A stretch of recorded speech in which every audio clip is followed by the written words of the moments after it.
Hey guys, tonight we're stepping into the pre-dawn darkness of a medieval royal bakehouse, where flour dust hangs suspended in candlelight like tiny stars, and the only sounds are the crackle of oak wood burning and the soft shuffle of bakers' feet on stone floors.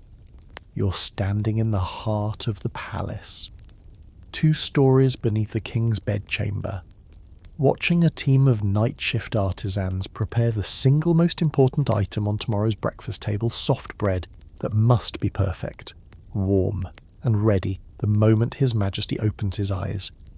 The story may solve mysteries you never had an explanation for, like why royal households employed more bakers than knights, or how medieval cooks achieved pillow-soft textures without modern ovens.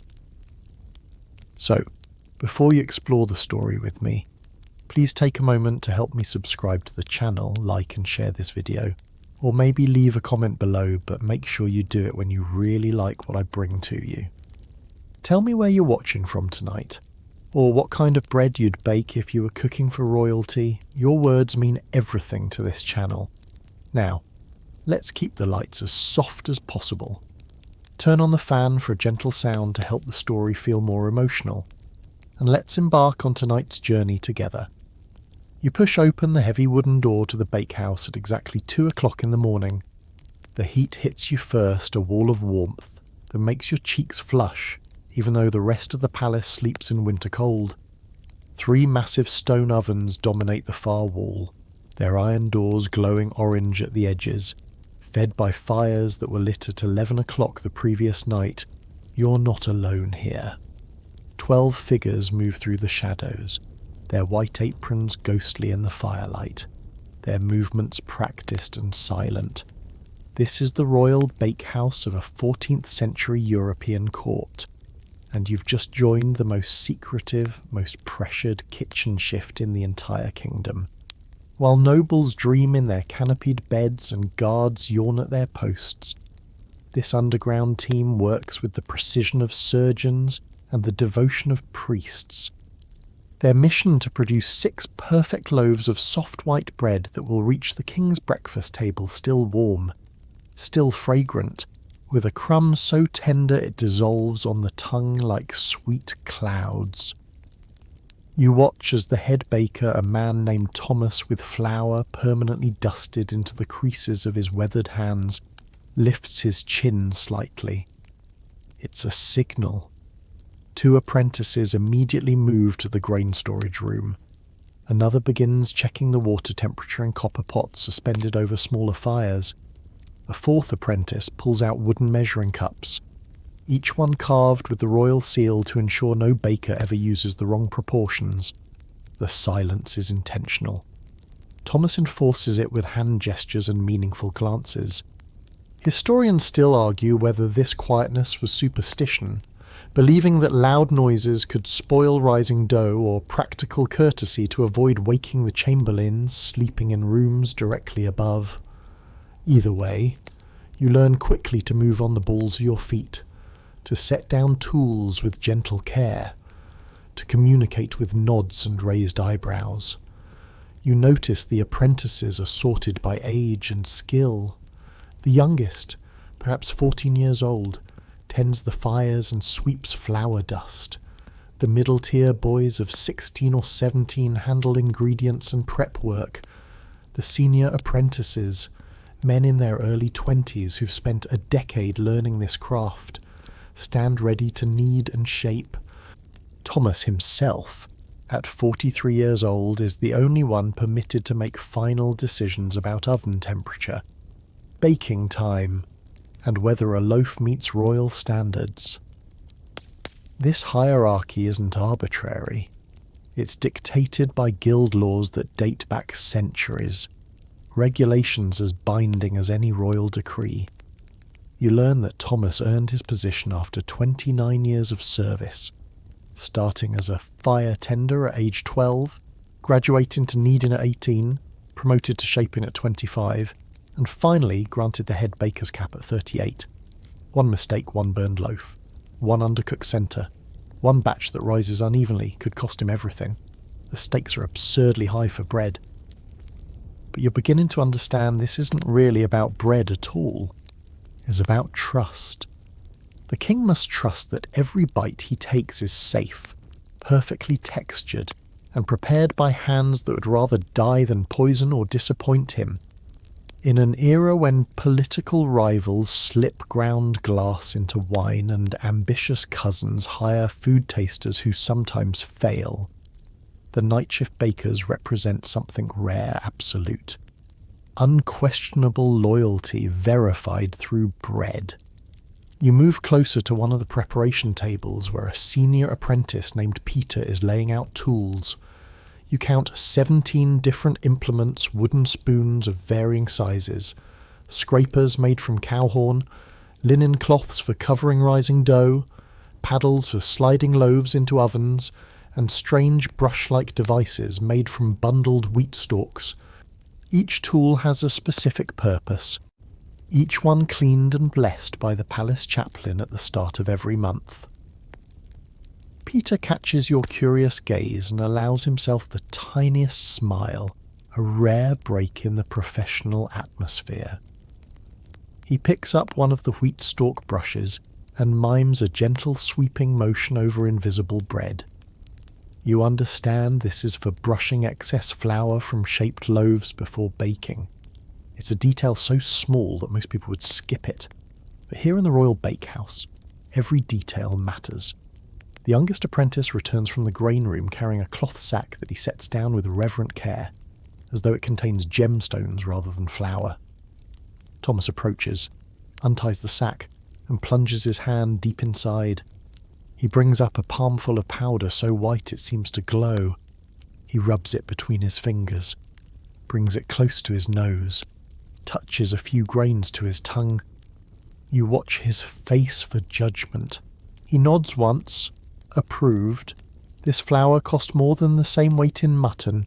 It's been sifted through silk cloth 7 times to remove every trace of bran, then aged in cool storage for precisely 3 weeks to allow the starches to relax. Some historians believe this aging process was discovered by accident. A baker forgot about a batch and found it performed better, while others argue that medieval bakers understood flour chemistry at an intuitive level that we've only recently explained with science. Either way, you're looking at the finest, most expensive grain product in the kingdom, reserved exclusively for the king's table. Thomas gestures again.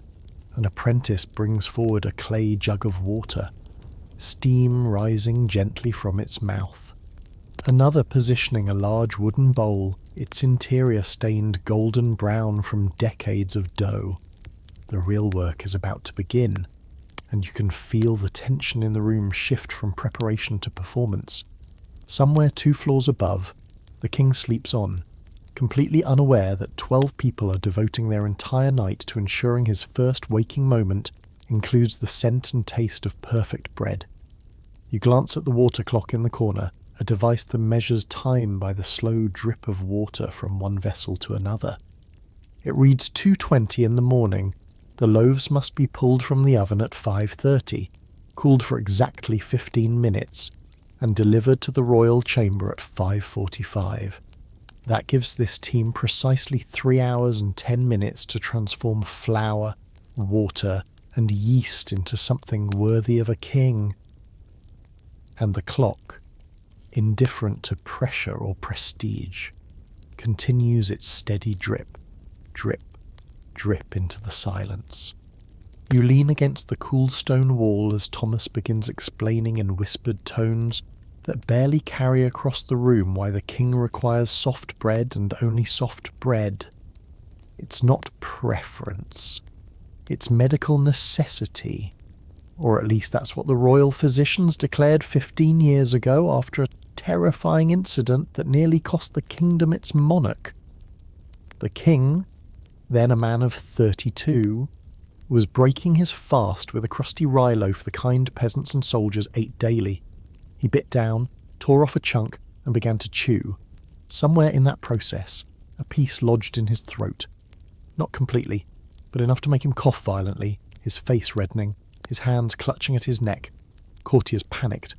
Guards drew swords as though they could fight the invisible enemy. The royal physician, a man named Dr. Aldrich, rushed forward and pounded the king's back until the bread dislodged and the monarch gasped air back into his lungs. That evening, Dr. Aldrich presented a formal medical proclamation to the Royal Council. The document, which Thomas claims to have seen displayed in the bakehouse for 3 months as a reminder, stated that His Majesty possessed a narrow passage of the throat and a hasty manner of consumption. Translation: the king ate too fast and his anatomy was slightly unusual. The solution all bread served to the monarch must be soft enough to dissolve with minimal chewing, fine enough to pose no choking risk, and tender enough that, even if swallowed in large pieces, it would slide down safely. Overnight, the royal bakers transformed from artisans into medical guardians. Their job wasn't just to feed the king, it was to keep him alive, one breakfast at a time. You watch Thomas's face as he recounts this history, and you see the weight of it in the deep lines around his eyes. Every loaf he produces is a life or death proposition, or at least that's how the royal household treats it. But here's where the story gets peculiar, and where historians still argue about motivations. Some scholars believe Dr. Aldrich's diagnosis was genuine, based on his observation of the king's anatomy and eating habits. Others suggest it was political theatre, a way for the physician to assert control over the royal diet and, by extension, gain influence in court. After all, the bakehouse budget tripled following the proclamation. The number of bakers doubled. Expensive ingredients that were previously reserved for feast days became daily requirements. You consider this as you watch the apprentices work. Did Dr. Aldrich truly believe the king needed soft bread? Or did he see an opportunity to expand his department's importance? And does it even matter now, 15 years later, when an entire industry has been built around this single medical decree? The king himself, you learn, has fully embraced his soft bread identity. He mentions it in speeches, jokes about it at banquets, and once reportedly told a visiting dignitary that a kingdom is only as strong as its bread is soft. Whether he genuinely believes he'll choke on crusty loaves or simply enjoys the attention and luxury of custom-baked goods, no one can say for certain.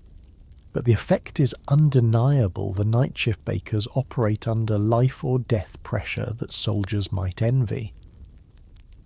Thomas moves to a shelf and retrieves a leather-bound book, the Bakehouse Log, where every night's production is recorded in meticulous detail. He flips to a page from 3 years ago and points to an entry written in brown ink. You read the cramped handwriting. October 14th, year of our Lord 1348. 6 loaves produced. Crumb assessment adequate but not ideal. Crust slightly firm on loaf number 4. His Majesty consumed 3 slices and requested softer texture tomorrow. Head baker Thomas reprimanded by Chamberlain. Extra sifting implemented. Adequate but not ideal resulted in a reprimand. You let that sink in as Thomas closes the book and returns it to the shelf. There's no room for pretty good or close enough in this bakehouse. The king's throat, real or imagined sensitivity and all, demands perfection every single morning. Peter, the senior apprentice, whispers to you that he's witnessed 2 bakers dismissed in his 7 years of service. One produced a loaf with an air pocket that created an unexpectedly chewy section. The other allowed a loaf to cool too much before delivery, resulting in a texture the king described as sandy.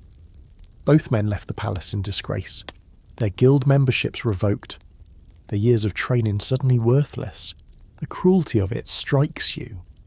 These men dedicated their lives to craft, woke at impossible hours, worked in extreme heat, and were destroyed over texture complaints. But then you remember, in a world where kings are assassinated through poisoned food, where political rivals infiltrate kitchens, where a single food-related death could plunge a kingdom into civil war, maybe the paranoia makes sense. Maybe soft bread isn't really about bread at all, it's about control, predictability, and the illusion of safety in an era when death lurks in every meal. Thomas taps the table twice. Another silent signal. The apprentices snap to attention. It's time to begin the actual process. But first, you notice Thomas does something unexpected. He walks to a small shrine in the corner of the bakehouse, a wooden shelf holding a carved figure of Saint Elizabeth of Hungary, the patron saint of bakers. He lights a thin candle, bows his head for perhaps 10 seconds, and mouths a silent prayer. You've read about this practice. Medieval bakers often invoked saints before important work, believing that divine intervention could prevent disasters like fallen dough or burned crusts. Some modern historians dismiss it as superstition. Others argue it served a psychological purpose, a moment of mindfulness that helped bakers focus and calm their nerves before high-pressure work. Watching Thomas pray, you think maybe it's both. Maybe he half believes Saint Elizabeth will guide his hands, and maybe he also knows the prayer centers his mind and reminds him of the stakes. The candle flickers as Thomas returns to the preparation table. He rolls up his sleeves, revealing forearms thick with muscle from decades of kneading. The youngest apprentice has already laid out the first ingredients, the approved flour, the heated water, and a small covered crock that Thomas treats with special reverence. You'll learn soon what's in that crock, the secret starter that makes the king's bread uniquely soft. But for now, you simply watch as Thomas cracks his knuckles, flexes his fingers, and prepares to begin the alchemy of turning simple ingredients into something that keeps a king alive and a kingdom stable.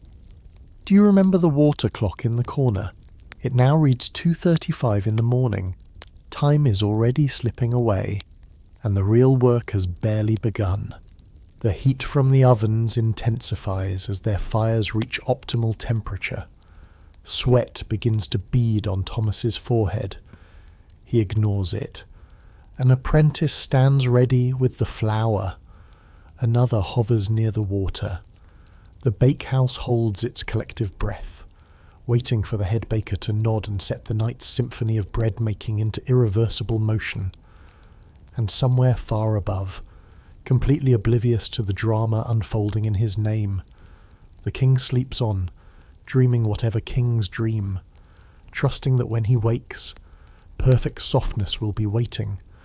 You study the faces of the 12 apprentices arranged around Thomas like planets orbiting a sun, and you begin to notice the subtle differences that mark their positions in the rigid hierarchy of the royal bakehouse.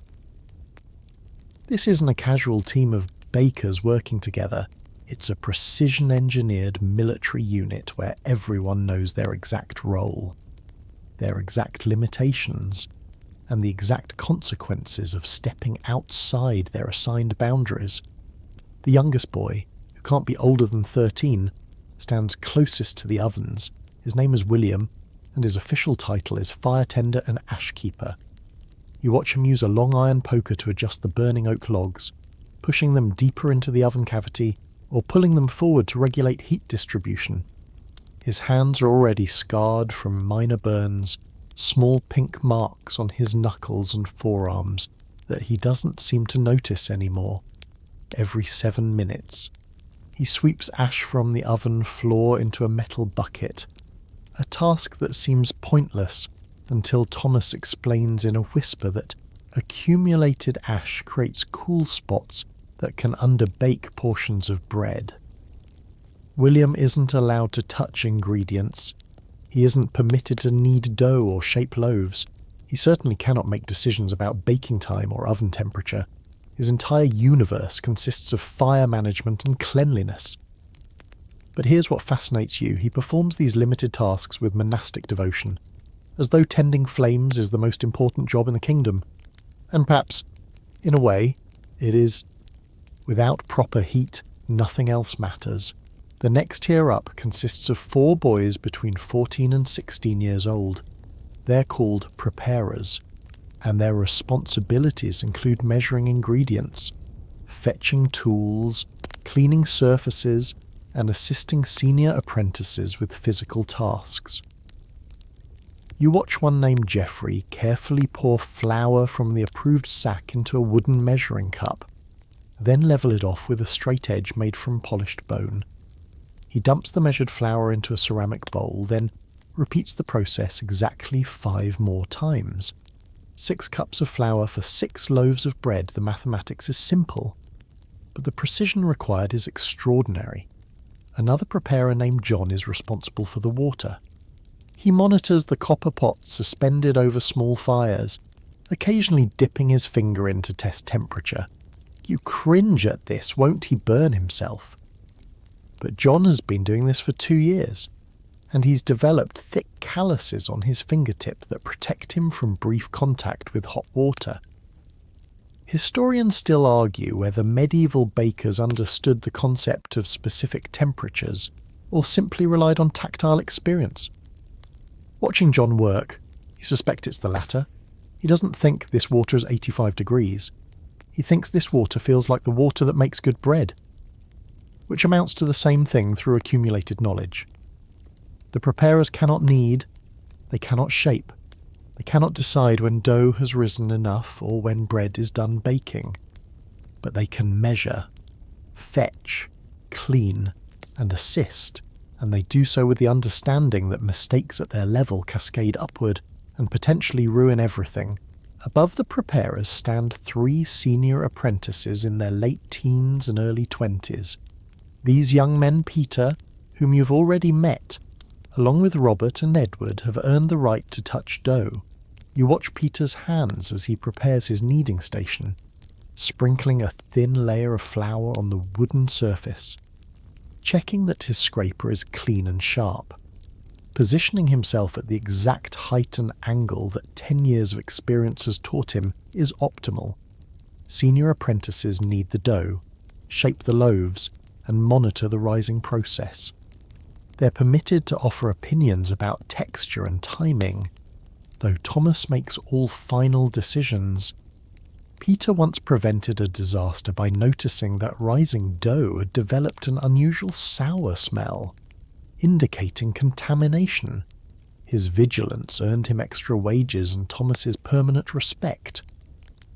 But he still cannot determine oven temperature, decide when to pull loaves or approve finished products. Those responsibilities belong exclusively to Thomas. The hierarchy becomes even more apparent when you notice how the apprentices communicate.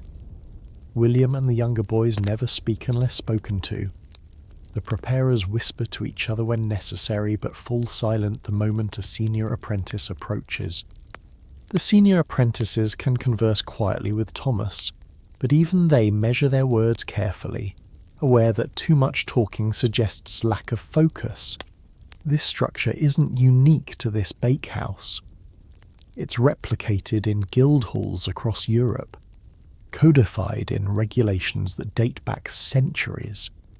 A baker's journey from fire tender to master follows a path as rigid as a knight's progression from page to squire to full warrior. You must spend minimum time at each level, demonstrate specific competencies, and earn approval from existing masters before advancing. Some men spend their entire lives as senior apprentices, never quite achieving the combination of skill, luck, and political favour needed to become a head baker. Thomas himself spent 29 years climbing this ladder. As you recall from earlier, he started as fire tender at age 12, the son of a palace gardener who secured the position through family connections. For 6 years, young Thomas did nothing but manage flames and sweep ash. At 18, he graduated to preparer and learned to measure ingredients and manage water temperature. At 22, after proving his reliability and dexterity, he became a senior apprentice and finally got to put his hands in dough. But the real test came at 25, when the previous head baker, a stern old man named Marcus, began teaching Thomas the secret knowledge how to judge oven heat by the colour of the flames. how to assess dough elasticity by the way it springs back from a finger poke, how to calculate rising time based on room temperature and humidity, how to identify the exact moment when bread transforms from raw dough to perfectly baked loaf. Marcus died when Thomas was 37, and the position sat empty for 11 months while the royal council debated who should fill it. 3 senior bakers from other palace kitchens applied. Thomas, as the most experienced bakehouse apprentice, was the internal candidate. The decision came down to a baking competition. Each candidate produced 6 loaves under identical conditions, and the king himself tasted samples from each batch without knowing who baked what. Thomas won. His bread was softer, more consistent, with a crumb structure the king described as clouds kissed by angels, flowery language that became bakehouse legend. And at age 38, Thomas finally wore the head baker's cap and assumed responsibility for the king's morning bread. Now, at 43, he commands this midnight operation with gestures and glances, his authority so absolute that 12 other men adjust their entire lives around his standards. You watch him study the prepared ingredients, checking Geoffrey's flour measurements by sight alone, nodding approval at John's water temperature, running his fingers along the clean kneading surface Peter prepared. But here's what you find most striking about this hierarchy. There's no resentment. William doesn't sulk about only tending fires. Geoffrey doesn't complain about endless measuring. Peter doesn't challenge Thomas's decisions. Everyone accepts their place in this structure because they understand it serves a purpose larger than individual ambition. They're not just making bread, they're protecting the king, upholding guild traditions, and participating in a craft that connects them to centuries of bakers who came before. Or maybe, you think with slight cynicism, they simply know that challenging the hierarchy means dismissal, disgrace, and potential poverty. Fear can be a powerful motivator dressed up as tradition and honour. Thomas claps his hands softly twice in quick succession. The signal means positions. William checks the oven fires one more time. The preparers step back from the central table. The senior apprentices move to their kneading stations. Thomas himself stands at the head of the table, hands resting on either side of the large ceramic bowl that will soon hold the first mixture of flour and water. The water clock reads 2:50 in the morning. Outside these stone walls, the palace sleeps in winter darkness. Guards patrol hallways with dimmed lanterns. Nobles snore in their chambers. The king's chest rises and falls in the slow rhythm of deep sleep.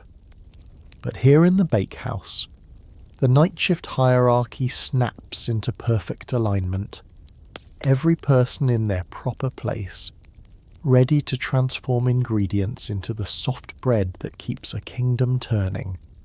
You notice something unusual happening near the bakehouse entrance, a sound you haven't heard in the hour you've been observing. 3 sharp knocks echo against the heavy wooden door, a coded signal that makes Thomas raise his hand in acknowledgement.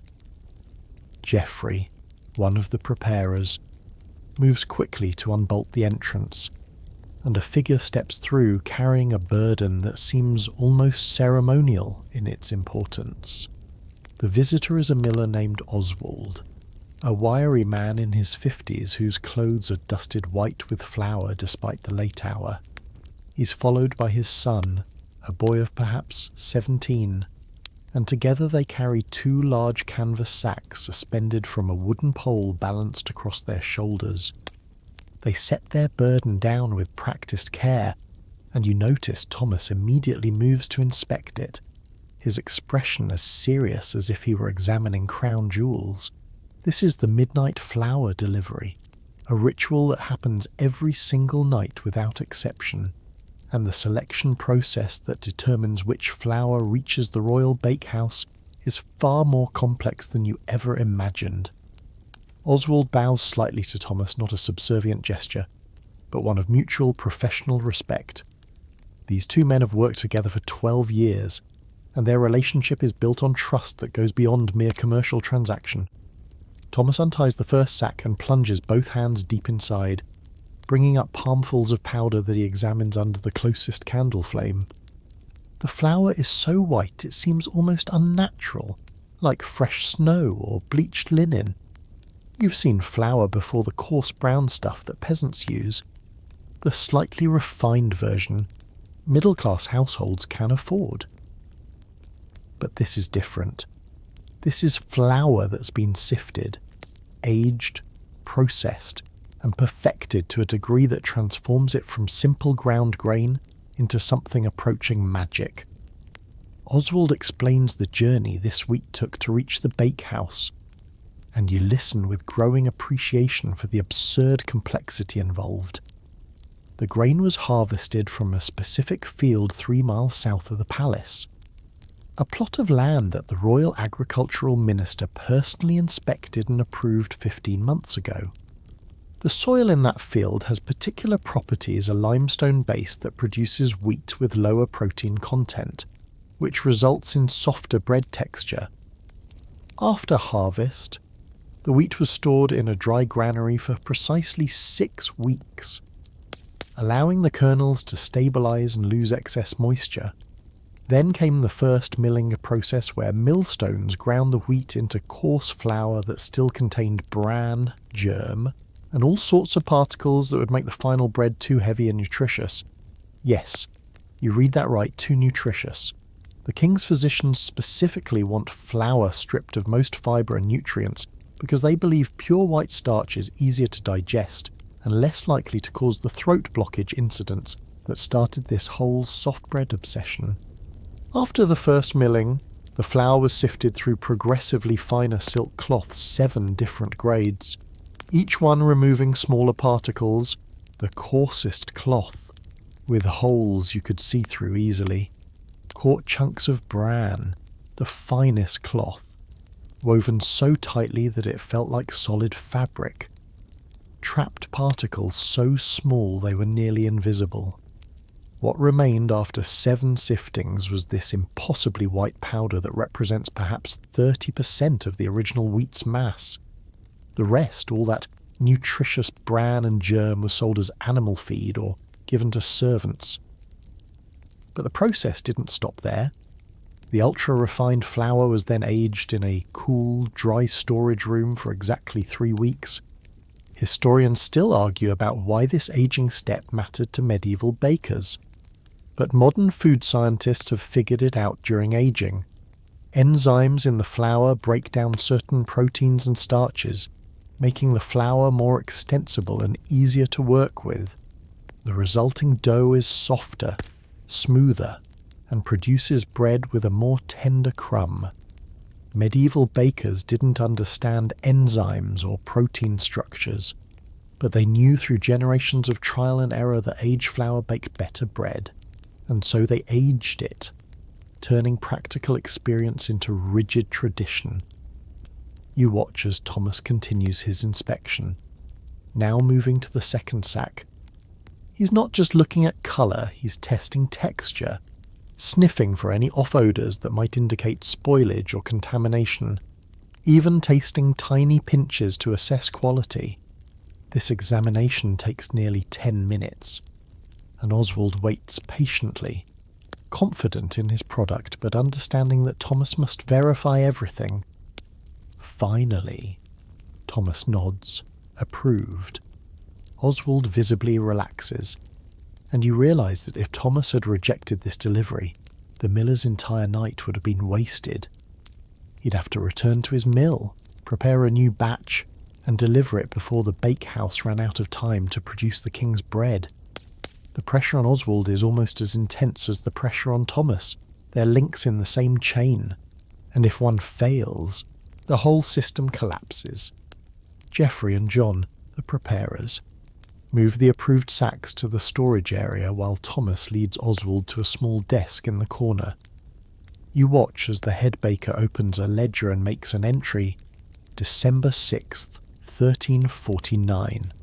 2 sacks received from Miller Oswald, quality excellent, approved for royal use. Oswald signs his mark. He cannot write his full name, but his distinctive symbol of a crossed wheat stalk serves as legal verification. Before leaving, Oswald leans close to Thomas and whispers something you can't quite hear. Thomas's expression darkens slightly, and he asks a quiet question. Oswald shakes his head and shrugs. The brief exchange ends, and the miller and his son depart with their empty carrying pole, disappearing into the pre-dawn darkness. You move closer to Thomas and risk a whispered question. What was that about? Thomas considers whether to answer, then decides you're trustworthy enough for the truth. Oswald mentioned that a rival miller, a man who's been trying for years to secure the royal flour contract, has been spreading rumours that the current supply isn't pure enough, that the aging process allows mould to develop, that the king deserves fresher flour. It's palace politics infiltrating even the bakehouse. The rival miller wants Oswald's lucrative contract and is using whisper campaigns to undermine his reputation. Thomas assures Oswald that he personally inspects every delivery and would never accept compromised flour, but both men know that court intrigue doesn't always respect truth. If the right nobleman whispers in the right ear, Oswald could lose his position regardless of the quality of his work. You're beginning to see that everything in this palace operates on multiple levels. On the surface, you have skilled craftsmen producing bread, but underneath there's competition, politics, jealousy, and ambition, all swirling around something as simple as flour. Thomas returns to the main preparation table where the apprentices have laid out the measured ingredients. 6 cups of the precious white flour sit in a ceramic bowl. The water has reached perfect temperature, and now Thomas reaches for the small covered crock that he treated with such reverence earlier, the container that holds the secret starter culture that makes the king's bread uniquely soft. But before he opens it, Thomas does something unexpected. He looks at each apprentice in turn, making eye contact, ensuring he has their complete attention. Then he speaks one of the few times tonight you've heard his actual voice above a whisper. Remember that what we do here is not just craft. It is service. It is honour. It is the foundation upon which the kingdom rests. Do not forget, ever, that 12 men stand between the king and disaster every single night. The apprentices nod solemnly. William, the young fire tender, looks almost tearful with the weight of this responsibility. Peter, the senior apprentice, stands straighter. Even Geoffrey, who usually seems slightly distracted, focuses completely. Thomas opens the crock, and the scent that emerges is both pleasant and strange, slightly sour, yeasty, alive. You're about to witness the next critical step in the process. The introduction of the secret ingredient that transforms flour and water into something worthy of royalty. Do you remember the water clock? It now reads 3:05 in the morning, and the pressure of the ticking time intensifies with every passing moment. You edge closer to the preparation table, drawn by curiosity about the water that sits steaming gently in copper pots, liquid that seems far too simple to warrant the elaborate attention John has been giving it for the past 20 minutes. But as Thomas begins explaining the science, or rather, the medieval understanding of science behind water temperature, you realise that nothing in this bakehouse is ever as simple as it appears. John, the preparer responsible for water management, has been testing the liquid every few minutes by dipping his calloused fingertip into the pot and holding it there for a count of 3. To you, this seems primitive, almost laughably unscientific. But Thomas explains that John has spent 2 years calibrating his finger against the needs of bread dough, learning through repetition and correction what temperature produces optimal results. The water must be warm enough to activate the yeast culture in the starter too cold, and the yeast remains dormant, producing dense, heavy bread that won't rise properly. But it cannot be hot enough to kill the yeast, which would result in complete failure, a flat brick of baked flour that wouldn't fool anyone into thinking it was proper bread. The margin for error is narrow, perhaps a range of only 15 or 20 degrees in modern measurements, though of course John doesn't think in degrees, he thinks in feelings. Thomas dips his own finger into the pot, nods approval, then offers a more detailed explanation that reveals just how sophisticated medieval bakers actually were. Even without thermometers or scientific instruments, he tells you that the ideal water should feel pleasantly warm but not alarming. To the touch, roughly the temperature of fresh milk straight from a cow, or bath water that's been sitting for a few minutes after being heated. But here's where it gets more complex. The water temperature must account for the ambient temperature of the bakehouse, which varies by season. In summer, when the room is already warm from both ovens and outdoor heat, slightly cooler water works better because the dough will warm up during kneading and rising.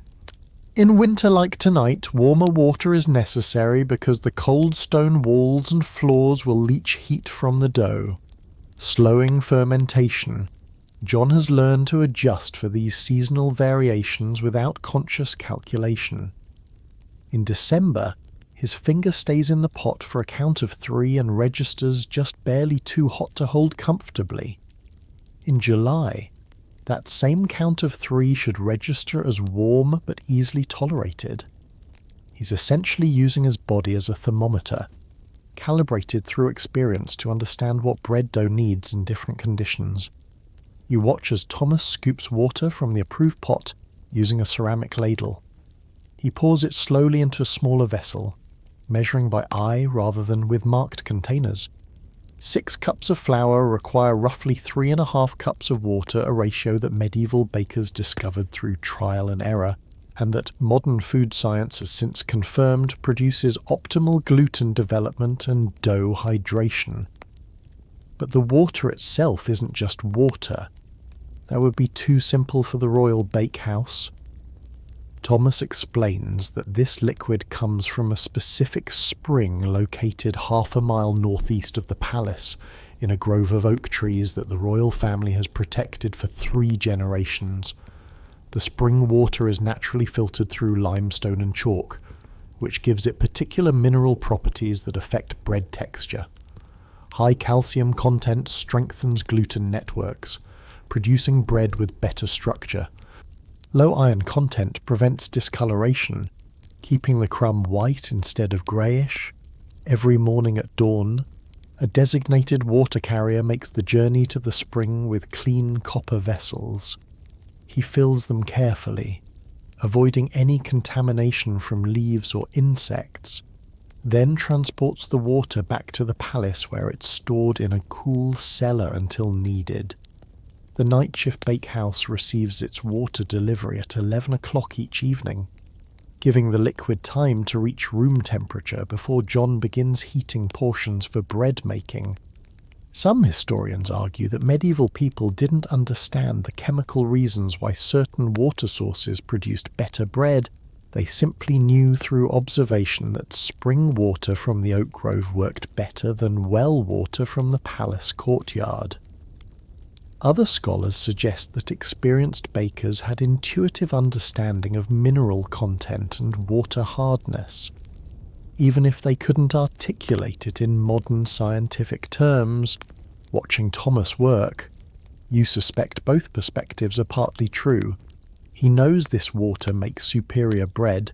He probably even knows that it has something to do with what flows through limestone, but he couldn't explain calcium ions or gluten protein structures. He simply trusts generations of accumulated knowledge that says use this water, heated to this temperature, and good bread results. Peter, the senior apprentice, is now heating a second pot of water, this batch intended for cleaning and rinsing rather than bread making. You notice he's less careful about temperature with this water. letting it get quite hot since it will only touch tools and surfaces, never the precious dough. The distinction is important. Every ingredient that becomes part of the king's bread receives maximum attention, while everything else is handled more casually. Thomas takes the ladle of properly heated water and holds it up to the candlelight, examining it for any particles or cloudiness. The water is crystal clear, almost luminous in the flickering flame. He nods, satisfied, and sets the ladle down near the ceramic bowl of measured flour. But before combining flour and water, Thomas pauses and shares something that makes you appreciate the depth of knowledge these bakers possess without fully understanding it. He explains that the time of year affects not just water temperature, but also how the dough will behave. Winter wheat produces flour with different protein content than summer wheat. Humidity in the air changes how much water flour can absorb. Even the phase of the moon, though Thomas is less certain about this one, seems to correlate with how enthusiastically dough rises. Modern bakers would recognise these observations as legitimate. Winter wheat does have higher protein. Humidity does affect flour's moisture content and absorption capacity. The moon phase thing is probably coincidence or confirmation bias, but the other observations are scientifically valid, discovered through careful attention rather than laboratory analysis. You're watching medieval science in action, not the clean, controlled experiments of later centuries, but the messy, observational, experiential science of people who cook the same recipes thousands of times and notice patterns that repeat. They can't explain why those patterns exist, but they can predict and control them, which for practical purposes is just as useful. John adds a final log to the fire beneath the water pot, ensuring the temperature stays stable for the next few minutes. William, the young fire tender, immediately sweeps up ash that scattered when the log was placed, maintaining the obsessive cleanliness that characterises every aspect of this operation. Thomas picks up the ladle again and holds it over the flour bowl. This is the moment the first combination of ingredients, the beginning of transformation from separate elements into unified dough. But he pauses, hand suspended, and you realise he's doing mental calculations. How does the bakehouse feel tonight? Slightly cold because December wind is seeping through the stone walls despite the oven heat. How does the flour look? Exceptionally dry, perhaps because Oswald stored it in an area with good air circulation. How active does the starter smell? Very lively, which means the yeast is hungry and vigorous. All these variables affect how much water the dough needs. Too much, and it becomes sticky, difficult to shape, prone to spreading instead of rising upward. Too little, and it's stiff, tears instead of stretches, produces dense bread with poor texture. Thomas makes his decision. He'll start with 3 cups of water and add more gradually if the dough seems too dry during kneading. It's a conservative approach, safer to add liquid than to try removing it once incorporated. He pours slowly, watching the water darken the flour from brilliant white to creamy beige. The transformation has begun, and there's no reversing it now. Do you remember the water clock in the corner? Its steady drip marking the passage of time. It reads 3:15 in the morning. The loaves must be ready by 5:30, which leaves just over 2 hours for mixing, kneading, rising, shaping, final proofing, and baking. The margin for error shrinks with every passing minute, and the pressure in the bakehouse intensifies as flour and water merge into the beginning of bread. You lean forward as Thomas reaches for the small covered crock that's been sitting at the edge of the preparation table. The vessel he's treated with almost religious reverence since the night's work began. This container holds what Thomas calls the mother, a living culture of wild yeast and beneficial bacteria that has been maintained, fed, and propagated in this bakehouse for longer than anyone can remember. Thomas removes the cloth cover, and the scent intensifies, that pleasantly sour, fruity, slightly alcoholic aroma that seems almost alive because, well, it is alive. Inside the crock is a thick, creamy substance that bubbles gently even as you watch. It looks like porridge that's been left out too long, or perhaps like some alchemical mixture from a wizard's laboratory. The colour is off-white with faint beige undertones, and the texture appears both liquid and solid simultaneously, flowing slowly when Thomas tilts the container but holding its shape when still. This is sourdough starter, though Thomas doesn't use that term. He calls it the mother because it births every loaf of bread produced in this bakehouse, and because it must be fed and cared for like a living creature, which, again, it technically is. Peter, the senior apprentice, explains in whispers that this particular starter culture has been continuously maintained for at least 40 years, possibly much longer. The bakehouse keeps records of major events, fires, floods, changes in head baker, but the starter predates all written records. Some of the older palace servants claim it's been alive for over a century, passed from baker to baker, fed daily without interruption, a living thread connecting the current kitchen to bakers long dead. Every evening at 6 o'clock, someone feeds the mother. The process involves removing about half the starter and discarding it, or more often, giving it to the regular palace kitchens where it's used for servants' bread. Then fresh flour and water are mixed into what remains, providing food for the yeast and bacteria to consume overnight. By 2 in the morning, when the night shift begins, the starter has digested its feeding and grown vigorously, doubling or even tripling in volume, full of gas bubbles and ready to leaven bread. Thomas scoops approximately 2 cups of starter from the crock using a wooden spoon. You notice he leaves plenty behind. The mother must never be completely depleted, or the culture could die. He adds the starter to the bowl where flour and water are already waiting, and immediately the mixture begins to look more complex, more alive. The bubbles in the starter pop and release tiny puffs of carbon dioxide and alcohol vapour. Here's where medieval baking reveals its sophisticated understanding of microbiology. Even though these bakers have never heard the word microbe or seen bacteria under a microscope, Thomas knows that the starter contains something living, something that eats flour and produces gas that makes bread rise. He doesn't know about Saccharomyces and Cerevisiae yeast cells or Lactobacillus bacteria, but he knows that if he keeps the mother warm, feeds it regularly, and protects it from contamination, it will continue to make bread rise. The bacteria in the starter produce lactic and acetic acids during fermentation, which gives sourdough bread its characteristic tang. But more importantly for the king's soft bread, these acids help break down gluten proteins and tenderize the crumb. The long, slow fermentation that sourdough requires produces bread that's softer, more digestible, and less likely to become tough or chewy, exactly what the royal physicians ordered. But maintaining a sourdough culture is demanding work. Miss even one feeding, and the yeast could weaken or die. Allow contamination from mold spores or unwanted bacteria, and the flavour profile changes or the culture spoils entirely. Keep the mother too warm, and it ferments too quickly, becoming overly sour.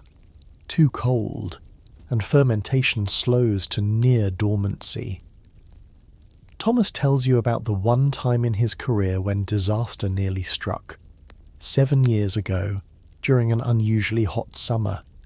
The bakehouse became so warm that the starter over-fermented between feedings. When Thomas arrived for the night shift, the mother smelled aggressively sour vinegary, almost painful to the nose. The yeast had consumed all available food and begun to die, while the bacteria had taken over, producing excessive acid. Thomas spent that entire night nursing the culture back to health. He fed it 3 times instead of once, using extra flour and slightly cool water to calm the fermentation. He moved the crock to the coolest corner of the bakehouse. He even prayed to Saint Elizabeth, though he's not particularly religious.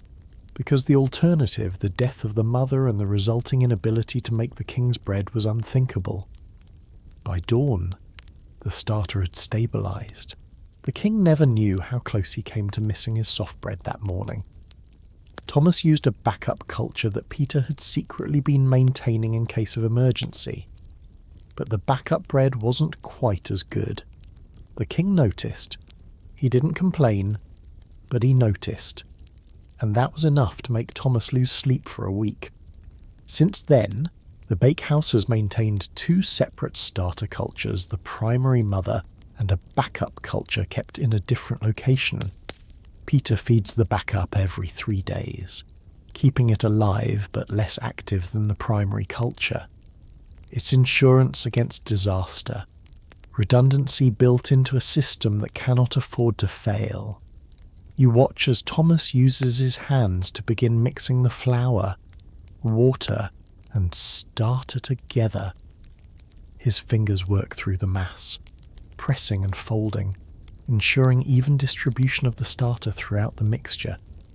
The dough begins to form shaggy and rough at first, full of dry patches and wet spots, looking nothing like the smooth, elastic dough you know it will become. Geoffrey, one of the preparers, stands ready with a small container of additional water in case the dough seems too dry. Robert, another senior apprentice, has positioned himself at a kneading station, ready to take over when Thomas signals that the initial mixing is complete. But Thomas continues working the dough himself for now, his experienced hands reading the texture like a blind man reading raised letters. He's feeling for hydration level, for gluten development beginning to happen, for any irregularities that might indicate problems. His fingers find a small lump of unmixed flour and he works it in. He notices a slightly wet patch and redistributes moisture with gentle pressing motions. The process seems almost meditative. Thomas's face relaxes into an expression of deep concentration, his breathing steady, his movements rhythmic. This is what he's done nearly every night for over 2 decades. His hands know this work better than his conscious mind, performing complex assessments and adjustments without deliberate thought. Historians still argue about whether medieval bakers understood fermentation in any meaningful way. Some scholars claim that bakers simply followed recipes handed down through generations without comprehending the underlying biology. Other historians point to texts and guild records that demonstrate sophisticated empirical knowledge. Bakers knew that warmth accelerated rising, that salt slowed fermentation, that sugar fed yeast. Even if they couldn't explain the cellular mechanisms, watching Thomas work, you think the truth lies somewhere between ignorance and understanding. He knows fermentation happens. He knows the starter contains something that makes bread rise. He knows this something is alive because it must be fed and can die. He knows temperature, time, and ingredients all affect how vigorously fermentation proceeds. What he doesn't know, what he has no way of knowing, is the atomic and molecular details of what's happening. But does that matter? A pianist doesn't need to understand the physics of vibrating strings to play beautiful music. A gardener doesn't need to know the biochemistry of photosynthesis to grow vegetables. Thomas doesn't need microbiology to make perfect bread. He has something perhaps more valuable: decades of hands-on experience. Pattern recognition honed through thousands of repetitions, and the accumulated wisdom of generations of bakers encoded in tradition and technique. The dough is starting to come together now, transforming from a shaggy mess into something more coherent. Thomas judges it ready for the next phase, the serious kneading that will develop gluten structure and create the elastic, smooth dough that produces soft, tender bread. He signals to Robert and Peter, the 2 senior apprentices who will share the kneading duties. The dough is divided into 3 portions. Thomas will knead one himself, while the apprentices handle the others. This division of labour ensures that each portion receives adequate attention and that the kneading can be completed quickly, before the dough over-ferments or becomes difficult to work. The water clock reads 3:28. The mother has done its job, introducing billions of yeast cells and bacteria into the dough. Now comes the physical work, the part where human muscle and skill transform a rough mixture into the foundation of bread worthy of a king. And somewhere in that small crock, the remaining starter bubbles quietly, alive and waiting for its next feeding. A culture that has outlived dozens of bakers and will likely outlive dozens more. The true immortal resident of the royal bakehouse. You watch as Thomas, Peter, and Robert each take their portion of rough dough to separate kneading. Stations' wooden surfaces worn smooth by decades of use, positioned at heights that allow the bakers to apply maximum force without straining their backs. The bakehouse falls into a deeper silence, if that's even possible, as the three men begin the rhythmic work that will transform shaggy, uncoordinated dough into silky, elastic perfection. Thomas's hands move first, establishing the tempo that the apprentices will follow. He presses the heel of his right palm into the dough mass, pushing it away from his body, stretching the mixture across the wooden surface. Then he uses his fingertips to fold the far edge back toward himself, rotating the dough a quarter turn and repeating the process. Push, fold, turn, push, fold, turn. The rhythm is hypnotic, almost musical, a physical meditation that requires both strength and delicacy. Peter and Robert mirror his movements, their hands working in synchronization without any verbal coordination. You realize this is choreography learned through years of working together. Three bakers moving as one organism, their breathing falling into alignment, their movements creating a soft percussion of dough slapping against wood. The purpose of kneading, though Thomas couldn't explain it in scientific terms, is to develop gluten, those long protein strands that give bread its structure and texture. When flour meets water, two proteins called glutenin and gliadin begin to form bonds with each other. Kneading accelerates this process, aligning the protein strands into organized networks that trap gas bubbles produced by the yeast, allowing bread to rise and hold its shape. Thomas knows none of these protein names, but he understands the transformation. He can feel the dough change under his hands, shifting from rough and resistant to smooth and cooperative. He knows that insufficient kneading produces bread that crumbles and falls apart, while excessive kneading creates bread that's tough and chewy, the opposite of the soft texture the king requires. The target is 40 minutes of continuous kneading, a duration determined through generations of trial and error.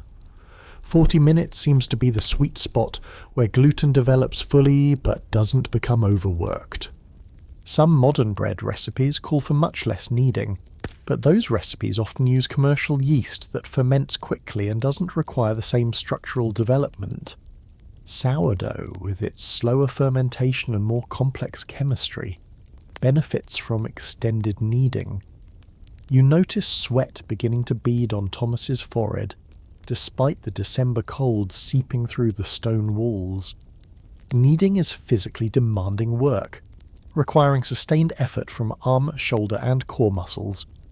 40 minutes of continuous kneading is a serious workout, which explains why Thomas's forearms are thick with muscle and why the senior apprentices have the build of manual labourers despite working in a kitchen. 10 minutes in, Thomas pauses briefly to assess his dough's progress. He presses a finger into the surface and watches how quickly the indentation springs back. Still too slow, the gluten network isn't developed enough yet. He dusts his hands with a pinch of flour to prevent sticking and resumes the rhythmic push-fold-turn motion. Peter, working at the adjacent station, has found his own rhythm, slightly faster than Thomas's. His younger muscles can sustain quicker movements, though Thomas's technique is more refined, more economical. Robert works at the slowest pace of the three, but his movements are deliberate and controlled. never rushing, never losing focus. The apprentices have been trained to knead in complete silence, avoiding any sound that might travel through the stone walls and floors to the chambers above where nobles sleep. The slap of dough against wood creates some noise, but it's muffled, rhythmic, almost soothing, more like a heartbeat than a disturbance. William, the young fire tender, times his ash sweeping to coincide with the kneading rhythm, adding his soft brushing sounds to the bakehouse symphony. 20 minutes pass. You watch the dough transform before your eyes. What started as rough, shaggy masses are now becoming smooth and cohesive. The surface develops a subtle sheen as gluten strands align and moisture distributes evenly. When Thomas presses the dough now, it resists more firmly, springs back more quickly. But there's an art to knowing when 40 minutes have truly elapsed in an era before precise timekeeping devices were common. The water clock in the corner provides general guidance, but Thomas relies primarily on his internal sense of duration, calibrated through thousands of repetitions of this exact task. His body knows what 40 minutes of kneading feels like, the specific burn in his shoulders, the particular rhythm of his breathing, the way his lower back begins to protest.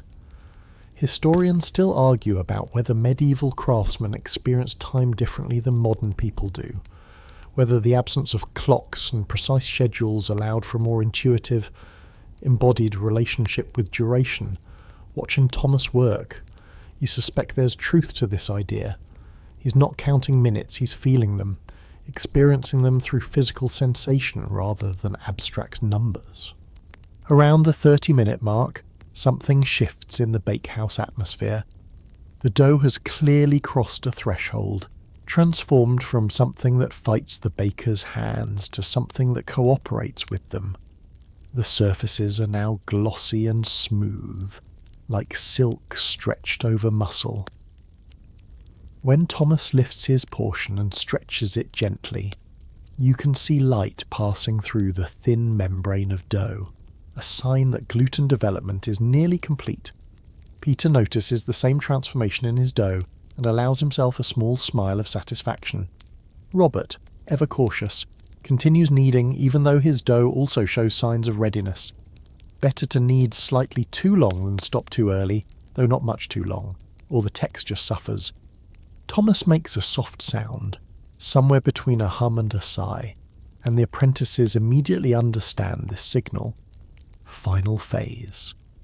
The last 10 minutes of kneading are gentler, less about building structure and more about refining texture, ensuring absolute uniformity throughout the dough. You notice that the three men have begun to breathe in perfect synchronization, their chests rising and falling together as though they share a single pair of lungs. This isn't intentional coordination. It's an emergent property of three people performing the same physical task in close proximity for an extended period. Athletes experience similar phenomena, as do soldiers marching in formation. The shared rhythm creates a sense of unity, of collective purpose. At exactly 40 minutes, or what Thomas's body tells him is 40 minutes, the head baker stops kneading and steps back from his station. Peter and Robert immediately do the same, even though Robert's internal clock might have suggested he needed another minute or two. Thomas's judgment supersedes personal assessment. The three portions of dough rest on their wooden surfaces, transformed utterly from the rough mixture that started this process.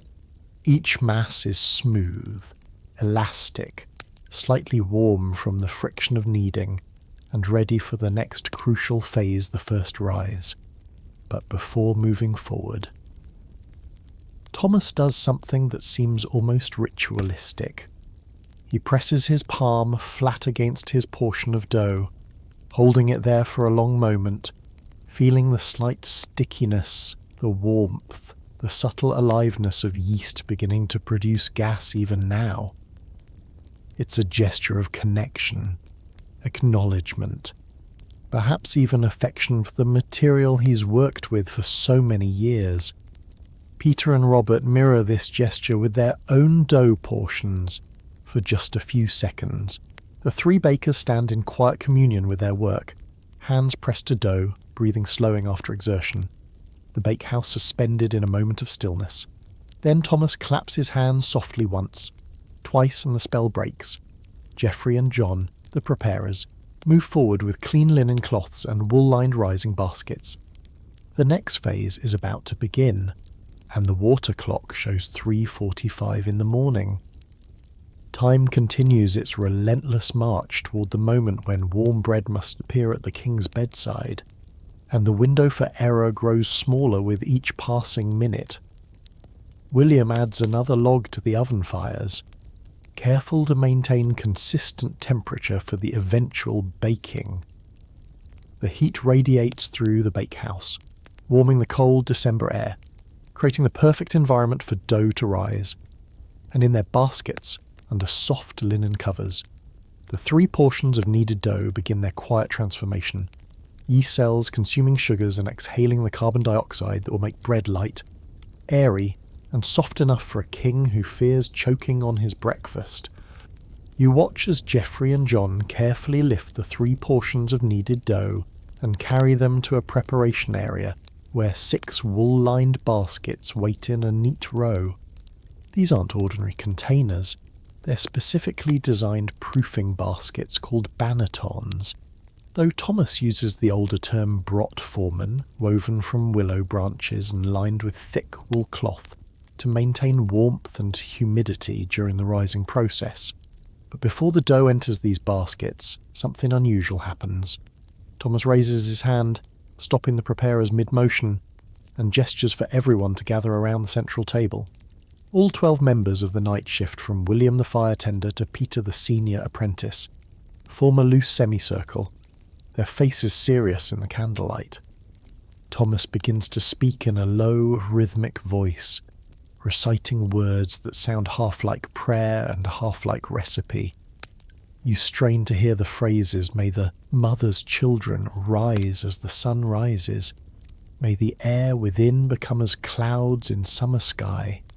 May the crust form golden as wheat in August fields. May the crumbs stay soft as lamb's wool. May the king's throat be blessed with safety and satisfaction." The apprentices murmur in response, not quite Amen, but something similar, an acknowledgement of the blessing. You realize you're witnessing a ritual that probably predates Christianity in this region, a pagan-influenced prayer to ensure successful bread making that has been thinly disguised with references acceptable to the church. Historians still argue about the prevalence of such hybrid religious practices in medieval Europe. Some scholars insist that by the 14th century, Christianity had completely supplanted earlier belief systems. Others point to evidence like this: bakers chanting prayers that invoke natural phenomena rather than saints, using rhythmic language that suggests much older origins as proof that folk traditions persisted beneath a veneer of Christian orthodoxy. Thomas continues the ritual by producing a small vial of what appears to be oil. He dabs a drop on his fingertip and makes a cross-shaped mark on each portion of dough, then adds a second mark, a circle around the cross, the Christian symbol wrapped in a pagan one, or perhaps both symbols working together. Belt and suspenders against the supernatural forces that might cause bread to fail. Peter whispers to you that the oil is blessed olive oil, consecrated by the palace chaplain specifically for use in the bakehouse. The chaplain knows about the baker's rituals and has made an uneasy peace with them, recognizing that these men need whatever spiritual reassurance they can get when working under such intense pressure. Now comes an even stranger practice. Thomas walks to the eastern wall of the bakehouse, the direction of sunrise. Though it's still hours before dawn, and hangs a small mirror on a nail that's clearly been placed there for this exact purpose. He positions the mirror so it reflects the rising baskets, then drapes a black cloth over it, completely obscuring the glass. You must look confused because Robert, the third senior apprentice, leans close and explains in barely audible tones mirrors must never reflect rising dough, or the reflection will steal the rise, causing the bread to remain flat. It's pure superstition, of course, with no basis in reality. But it's also deeply believed, enough that Thomas won't allow any reflective surface to remain uncovered during the rising process. The same superstition extends to water. Any basin or pot containing still water must be emptied or covered during rising time, lest the water's surface act like a mirror. John, the preparer responsible for water management, has already covered all the copper pots with wooden lids, even though the water inside is hot enough that seeing a reflection would be impossible. These rituals might seem like meaningless nonsense, holdovers from an ignorant age that didn't understand the science of fermentation, but watching the bakers perform them with such solemnity, you begin to understand their psychological value. Bread making involves so many variables that can go wrong: temperature fluctuations, contamination, timing errors, ingredient inconsistencies. The rituals provide a sense of control, a feeling that the bakers are doing everything possible to ensure success. Modern athletes perform similar rituals before competitions, lucky socks, specific warm-up routines, prayers or mantras. Scientists might dismiss these as irrational, but the comfort and focus they provide are very real. Thomas's mirror-covering ritual probably has no effect on bread rising, but it absolutely has an effect on Thomas's mental state, helping him feel prepared and protected against failure. Now the dough can finally be placed in the rising baskets. Geoffrey and John work together, gently shaping each portion into a round ball before nestling it into a wool-lined banneton. The wool serves multiple purposes. It insulates the dough, maintaining the warmth generated during kneading. It wicks away excess surface moisture, preventing the dough from becoming sticky, and it creates a slightly textured surface that will give the finished bread an attractive pattern. Thomas inspects each basket after the dough is placed, checking that the dough sits centered, that the wool lining is properly arranged, that no gaps exist where cold air might intrude. He adjusts one basket slightly, rotating it a few degrees. You have no idea why, but Thomas apparently does, his decades of experience telling him that this particular angle is superior to the previous one. The baskets are then covered with clean linen cloths that have been warmed near the ovens. The warmth from the cloth will jumpstart fermentation, encouraging the yeast to begin producing gas immediately.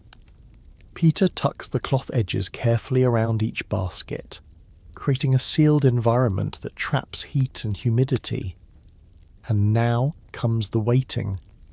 The dough must rise for approximately 90 minutes, doubling in volume as yeast consumes sugars and produces carbon dioxide bubbles that inflate the gluten network. During this time, there's relatively little for the bakers to do except monitor temperature, watch for signs of proper fermentation, and worry. Thomas uses this interval to perform one more ritual, this one so personal that the apprentices step back and give him privacy. He walks to the small shrine of St. Elizabeth in the corner, lights a fresh candle, and kneels on the cold stone floor. His lips move in silent prayer, his hands clasped before him, his eyes closed. You wonder what he's praying for? Success. Certainly. The king's safety and satisfaction.